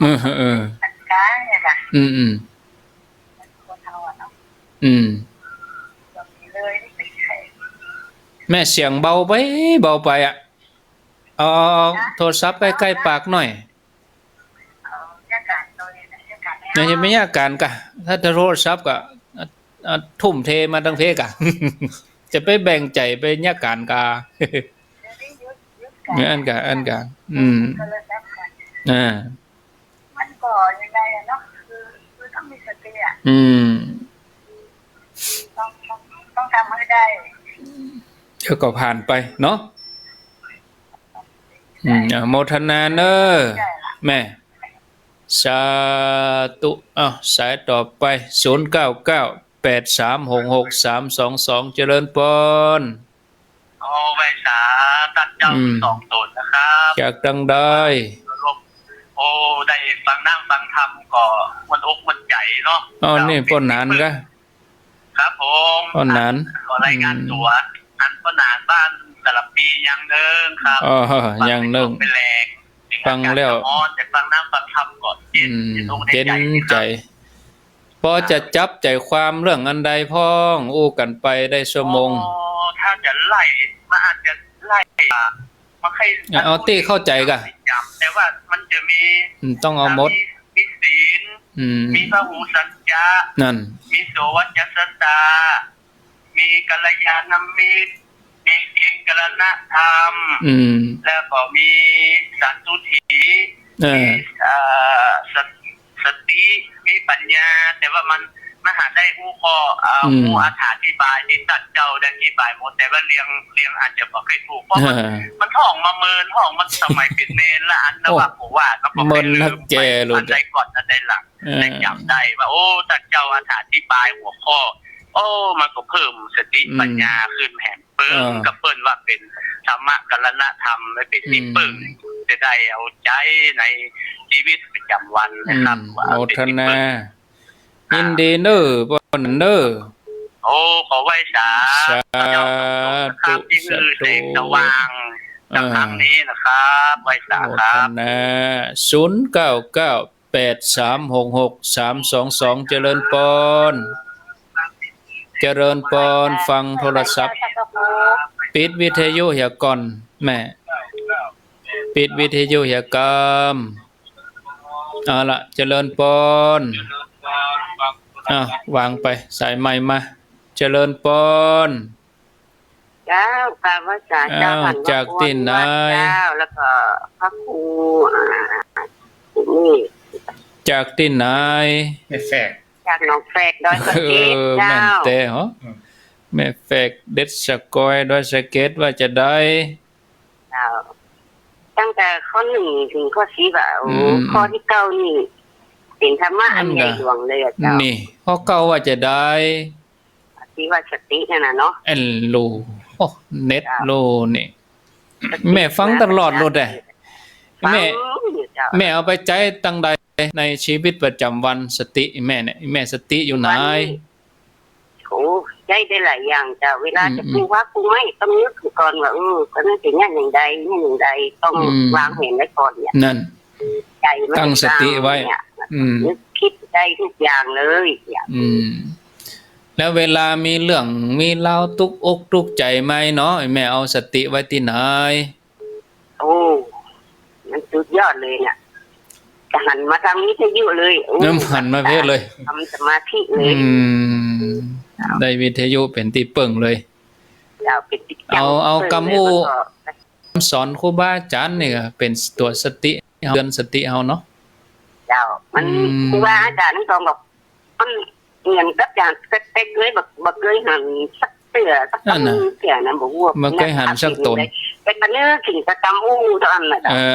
นก็ได้แล้วเหรอนี่ก็ได้ละพุดขึ้นมาเลยคุณก็ดีคุณก็สอนดีอันนี้จุดจำไว้เนี่ยกับเจ้าอิโมทนาเนอสา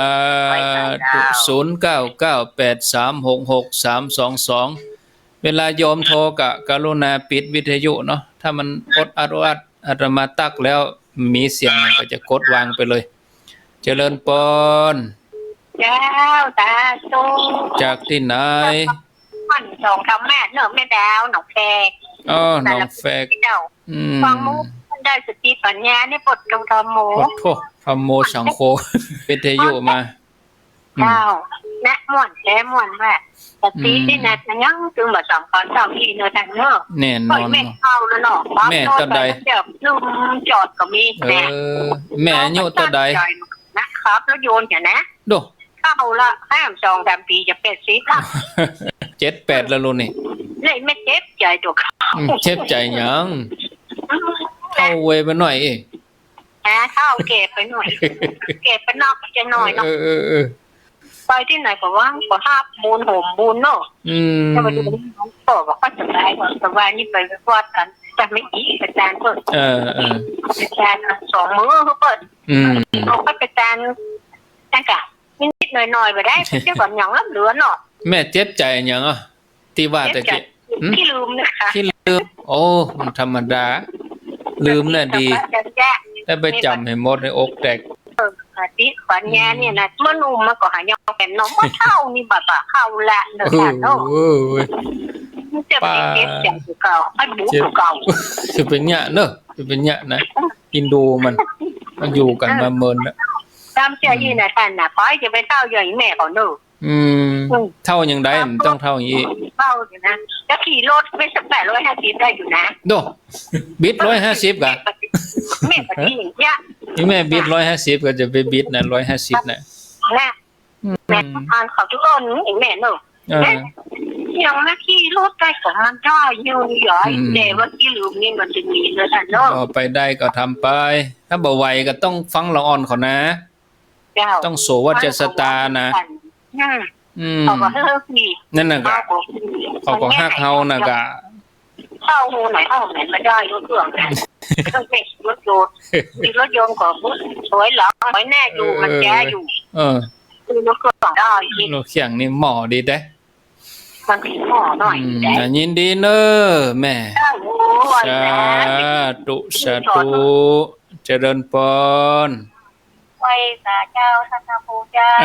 ว่าจะได้แม่จันทิพย์เกตการามวันนี้อยู่ได้กะโอปนายโกน่ะเจ้าโอปนายโกมันจะตัง อันเนี้ยใส่เนี่ยใส่ตัวไปวันๆจะ ไอ้แม่ใจสติเวลาใดนักที่สุดแต่ละวันอ่ะ เจ้ากำลังใจนะเจ้านั่นจบข่าว สวัสดีจบก่อน เจริญปอนอ่ะจากไหนน้องแต้นเจ้าน้องแต้นสันปะตองนี่เนาะเจ้าว่าจะได้แม่ปราณีเจ้าแม่ปราณีน้องแต้นแม่ฟังถึง5ข้อนี่จับใจเรื่องหยังพ่องเพราะจะจำเรื่องหยังมาลงตัดข้อเก้านี่ได้ใจสติเวลาใดแม่ใจสติเวลาทำงานแล้วก็ได้ทำงานบ้านแต่ก็ลืมเนี่ยนั่นน่ะเวลาบ่ม่วนอกบ่ม่วนใจอย่างนี้เหรออีแม่บ่สบายใจหยังขึ้นมาแม่เอาหลักอันใดถึง10ข้อเนี่ยอันหยังเด่นที่สุดอ่ะสมมุติว่าตุกอกตุกใจติละอยะมันบ่ม่วนเสียงหยังละอยะเอาอันหยังเด่นๆอีแม่นึกถึงอันหยังก็ถ้าไหว้พระเดี๋ยวนี่มีติเปิ่งแล้วเจ้าไหว้พระเจ้าเดี๋ยวว่าไปชอบเดี๋ยวว่าไปชอบขูดต้นกล้วย ไปชอบเฮ็ดกระด้างเฮ็ดต้นจมปลวกซื้อบ่อยแล้วมันถูกเลยซื้อโมทนาเด้อเจ้าสาธุมันมีคำถามเนาะฮับไปเลยๆแล้วก็ฮับไปตึกประมาณโหลแล้วก็เดี๋ยวจะอู้กับท่านพระครูเจริญปอนติดแล้ว0998366322เจริญปอนสายใหม่มาสายเปิ้นค้างไว้นี่เนาะเจริญปอนติดแล้วประการเจ้าช่างครูเจ้าโยมพิสมัยไว้จะได้เจ้าพิสมัยแม่ลิ้มดับไป104ดับน่ะกะเปิ้นโทรมาอดนี่โยมโทรมาประมาณสัก 4-5 นาทีเนี่ย4-5 นาทีมันได้หรอเจ้าก็เลยโทรไปหาตุ้งยองตุ้งยองไปฮู้ใหญ่เดือดตัดใจหรอตุลุงยองเปิ้นอยู่ดอยเปิ้นฮู้แลโทรไปหาขอสถานีอาจารย์วิศวะเปิ้นบอกว่าอินเทอร์เน็ตหลุดดับไป5 นาทีนี่หูฮ้อนท่านอาจารย์วิศวะเฮียปังพึกๆเพราะว่าเขาเจ้าตั้ง104ไว้หรอจะฟังคืนนี้ตลอดได้ใจจดจ่อโลศรัทธาน่าถือเนาะดับน่าเชื่อมีปีมีคุยเหมือนวันนั้นน่ะกะเปลี่ยนกันน่ะกะวันนั้นก็ฝนตกถามตู้น้องก่อนแล้วก็โทรไปถามเรียนอาจารย์วิศวะก็ว่าอินเทอร์เน็ตรุดคำเดียวไฟหินรุดเมื่อก่อนยินดีเนอะไม่ได้จ้าสาธุสุดท้ายที่โยมพิสมัยเพราะว่ามีคำถามทาง Facebook เข้ามาคงจะใช้เวลาพอดีนะทวนสายก่อนเนาะทวนสายขอบคุณเนอะที่โทรมาแจ้งก็แสดงว่ารายการธรรมะนี่อยู่ในจิตในใจศรัทธาญาติโยมดับไปนาที2 นาทีก็คือศรัทธาญาติโยมได้ติดตามดับไปใครม่วนเปลี่ยนกันอย่างวันนั้นวันนั้น96ก็ฟ้าแมบฟ้าห้องก็ฝนลงหน้ากะเมื่อปุดติแล้วนี่ไปสกรรมดับหน้าสื่อแต่104เพิ่นบ่ดับไม่ได้นี่ที่104ดับไปหน่อยบ่เหมือนบ่เกินนาทีก็เพิ่นก็แก้ไขละเนาะก็ขอบคุณเด้อท่านอาจารย์พระสงฆ์ครูบาอาจารย์ที่เฝ้าสถานีทุกคืนตัวเนาะมันจะเฉพาะคืนใดคืนหนึ่งก็จิตใจก็เหมือนศรัทธาญาติโยมนะเงียบไปก็บ่ม่วนเดียวกันเนาะสายที่1น้องเบลสายที่2เวียงตะการสายที่3สันทรายหนองจ้อม4หลวงพ่อมณิต5ต้นเพิ่งสารปีแม่สี6แม่สีพันรอง7สารปีป้อนหานยัง1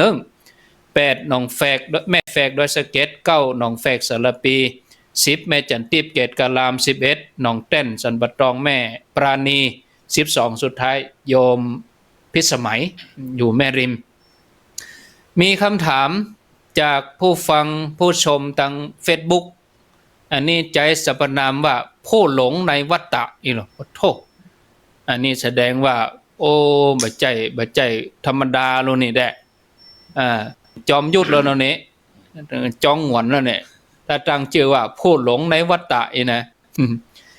ผมสงสัยครับเหรอมีคำถามผมสงสัยครับสงสัยว่าเฮาจะแบ่งแยกสิ่งที่มีชีวิตแบบมีวิญญาณครองกับบะมีวิญญาณครองได้อย่างไรครับเฮาฆ่าเชื้อโรคจะเป็นบาปกว่าครับเอ้าท่านพระครูระหว่างมีวิญญาณครองกับบะมีวิญญาณครองนี่เขาจะแบ่งอย่างไรเขาจะแบ่งกันอย่างไรครับใบสาครับตามภาษาบ้านเขาว่าสิ่งที่มีชีวิตกับสิ่งที่บ่มีชีวิตนะครับสิ่งที่มีชีวิตมีจิตมีใจครับการที่เขาจะให้มีบาปข้อปาณาติบาตเนี่ยฆ่าสัตว์เนี่ยต้องมีองค์หรอองค์ของข้อชิ้นหนึ่งนี่นะว่าถ้าเขามีองค์ส่วนประกอบไม่ครบก็เป็นบาปเลยสำเร็จเลยเนาะสำเร็จมีอย่างพ่องครับสัตว์ได้มีชีวิต1เนาะเชื้อโรคนี่มันเป็นสัตว์มีชีวิตนะมันอยู่ในกรรมสีนะแน่นอนสังเสทชะสัตว์ได้มีชีวิตครับเฮาฮู้ว่ามีชีวิตโดยก็ฮู้อยู่ว่าเป็นเชื้อโรคเฮาก็ฆ่ามันน่ะมีจิตที่จะฆ่าตัวเนี้ยเนี่ยเสาะยาเสาะไว้อย่างมาฆ่าเลยพยายามฆ่าเอ้าสัตว์นั้นตายเพราะความพยายามเชื้อโรคตายเลยหมอนี่เพิ่นไม่ใช่ฆ่าเพิ่นทำวัคซีนน่ะป้องกันเพิ่นมันได้ฆ่าป้องกันป้องกันแล้วข้อสุดท้ายเชื้อโรคตายมันตายกับแดดพวกนี้คนรู้จักวิธีมันเสาะติลงให้หน่อยถ้าส่วนประกอบนี่บอกครบองค์บ่ครบก็บ่เป็นบาปครับเอานี่เป็นเกณฑ์เนาะตัวนี้เป็นเกณฑ์ในการตัดสินและอันนี้เหมือนกันยังที่เขาอู้เรื่องนาถการณธรรมนะครับแวะไปหน่อยเนาะครับเหมือนห้างขายยาใหญ่ๆธรรมะของพระองค์เหมือนกับร้านขายยาใหญ่ๆอ่ะเป็นตลาดวิชาไอ้เนาะครับมีสปะยาอยู่ฮะนะสรรพคุณเนาะแล้วถ้าเอาเข้าไปในร้านยาเนี่ยเขาถ้าเอาประกอบจ้างเนี่ยครับมันมีตำรายาก็จ้างมันเป็นยาก็เป็นส่วนๆไปเหรอเพราะนั้นธรรมะอย่างที่มาเป็นที่เปิ้งก็เอา10อย่างเนี่ยไปเอาตำรายาเนี่ยไปคือหมอครับเอา10อย่างนี่เนอะหรือจ้องใจเปิ้นจ้องใจครับหรือเขาอย่าไปงานโซฟแล้วไปร้านขายผ้ามีถึงร้านก่อนนะผ้ามันมีเป็นร้อยอย่างพันอย่างบ่ครับแล้วเขาไปงานโซฟแล้วข่อยแนะนำว่าต้องเลือกเอาผ้าอย่างผ้าสีนี่ราคาเต่าอีเนื้อนี่เนาะกับผ้าอย่างอื่นมีประโยชน์ก็มีแต่มันไม่ใจหอมใจจ้องใจเปิดให้ไปร้านก่อสร้างเขากำลังซ่อมแป๊บอยู่เนาะครับซ่อมแป๊บของมันก็ต้องมีแป๊บมีข้องอข้อต่อมีก๊อกมีเทปปันเกี่ยวครับแต่จู่ๆเขาไปเป็นมอเตอร์ไปเลื่อยไปค้อนมันไปจ่ายมุ่งตรงไปเลยเขาต้องจดเตรียมพร้อมไว้เลยให้เอาอย่างพ้องครับอันนี้เหมือนกันเขาจะเอาอย่างเป็นธรรมะเป็นที่เปิ่งครับอย่านอกครูเลยกะคือมี10อย่างนี้ครับที่คำถามนี่โยมว่ามีวิญญาณครองนั่นก็คือมีชีวิตนั่นเนาะมีชีวิตที่บ่มีวิญญาณครองก็อย่างไม้คอมพิวเตอร์โต๊ะตังอย่างเนี้ยกะสิ่งที่มันประกอบด้วยธาตุ4นะครับที่มีวิญญาณครองกับสัตว์ตัวเหรอสัตว์ทั้งหลายที่มีวิญญาณตัวนะตัวห้าพูดตั้งอายตนะเนี่ยนั่นนี่ที่ถามนี่คือว่าฆ่าเชื้อโรคนี่จะบาปก็บาปนี่บาปกะเอาเลยเพราะนั้นเขาต้องป้องกันเอาไปแจ้ฆ่าเราเขาป้องกันมีวัคซีนอย่างเปิ้นเฮ็ดฉีดวัคซีนเขาป้องกันเดี๋ยวนี้เหรอเดี๋ยวยังมียาเนี่ยเปิ้นยังมียาที่โคตรๆมันมีเด้อเนาะมีเด้อเฮาก็ปิดปากปิดอย่างไรมือป้องกันเฮาจะฆ่าเปิ้นเอาไปแจ้ฆ่าเขาป้องกันบ่ให้มาตัวเฮาเพราะเขาก็เป็นสัตว์โรคตัวนึงเหรอไม่เฉพาะโควิดก็อย่างอื่นเหรอเชื้อโรคอย่างอื่นเนาะเชื้อโรคอย่างอื่นก็คือว่าเขาใจมาเขาก็มาใจกรรมเขากล้าเขาก็ฮะใจจัดเกิดเขาอ่ะก็มาใจจัดเกิดเขาเหมือนกันกล้าครับนี่ก็ถ้าเฮามาฆ่าเขาก็ฆ่าเฮาอันนี้มีมหาเถระเจ้าตัวหนึ่งชื่อว่าคาราทับถามเพิ่นเป็นตัวละหันตานะครับเพิ่นตาบอด แล้วเปิ้นไปเดินจงกรมอ่ะ นะ มาเจ้ามาเปิ้นเดินจงกรมแล้วเมื่อคืนน่ะฝนมันตก ครับ ไอ้แมงเม่ามันออกกะ ย่ำใส่ก็ ย่ำใช่กะ โอ้ ต้นแมงเม่าตายเป็นแถวอ่ะ ปอดโท ลูกศิษย์มาหานะกะ โอ้เป็นพระนี่อย่ามาฆ่าสัตว์ตัดชีวิตอีกเนาะ เรื่องนี้โอ้ไปถึงพระพุทธเจ้าเลยอ่ะ โอ้โตเนี่ยใด เรื่องเป็น พ ราว ระองค์ว่าใดครับ พระองค์ว่าโสรหันตาเปิ้นมีเจตนา เนี่ยตัวเจตนานี่สำคัญหรอก กรรมอยู่ที่เจตนา เปิ้นมีเจตนานี่จะฆ่ามันนะ อ๋อ เปิ้นเดินจงกรมของเปิ้นบ่แต่ไปย่ำใส่สัตว์ตายอ่ะ มีเจตนาอย่างที่เหมือนมีที่ไปย่ำหอยนั่นก็เหมือนกันเนาะเนาะ อันนี้พวกเขาทั้งหลายเขาป้องกันบนหรอก ครับ เขามีเจตนาที่ฆ่ามันนะ แต่ถ้าลงมือเหรอ ลงมือฆ่ากับสัตว์นั้นมันมีชีวิตนะ องค์ห้านี่ไปตัดสินเอาห้าข้อนี้เป็นเกณฑ์ เอา5ข้อนี้เอา5ข้อนี้ไปตัดสิน ครับผม เขาบอกว่าถูกว่าผิดนะ เอาองค์5นี่ไปตัดสินว่า ครับ ว่ามันจะถูกจะผิดเอาตัวนี้ไปตัดสินจะว่าไปเลยนะครับเปิ้นมีข้อธรรมของเปิ้นหรอ มันมีรับเปิดเนาะ มีรับ พอเวลาก็หมดเห็นล่ะครับ หมดละ หมดละครับผมค้างแหม5 นาที ที่กูตะกี้แม่ไปตะกี้ว่า ครับ นาทะการณธรรมแปลว่าธรรมที่เป็นที่เปิ้ง ครับ เป็นตลาดใหญ่เป็นธรรมะที่อยู่ในโลกนึงหมดอ่ะมันมีนักอ่ะเหมือนกับเขาเข้าไปหนังสือก็ได้ หนังสือมีเป็นปั้นเป็นหมื่นเล่มว่ะมีเพียงแต่10 เล่มเท่านั้นน่ะที่มาเป็นที่เปิ้งแล้วเขาอย่าเอาอันใดอ่ะเขาอย่าไปเอาไปเลยเพราะหนังสือเนี่ยมันมีประโยชน์เนอะหนังสือนี่มันดีเนอะแต่มันใจไปแหมหอมเนอะมันเหมือนจะมาหอมมาเป็นที่ เอาจะหอบเอามาหมดนะเลือกเอาเนาะ เลือกเอาเป็นที่เปิ้ง10อย่างนี่ก็พอละอย่างอื่นไม่เป็นร้อยเป็นพันเล่มเป็นหมื่นเล่มแสนเล่มเต็มห้องสมุดปัจจัย ครับ เอามาเป็นที่เปิ้งมี10 เล่มนี่ตอนนั้นก็พอสมควรกับเวลาเนาะ ครับ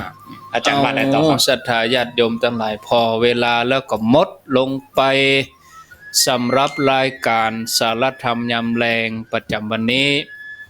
ตนตัวอา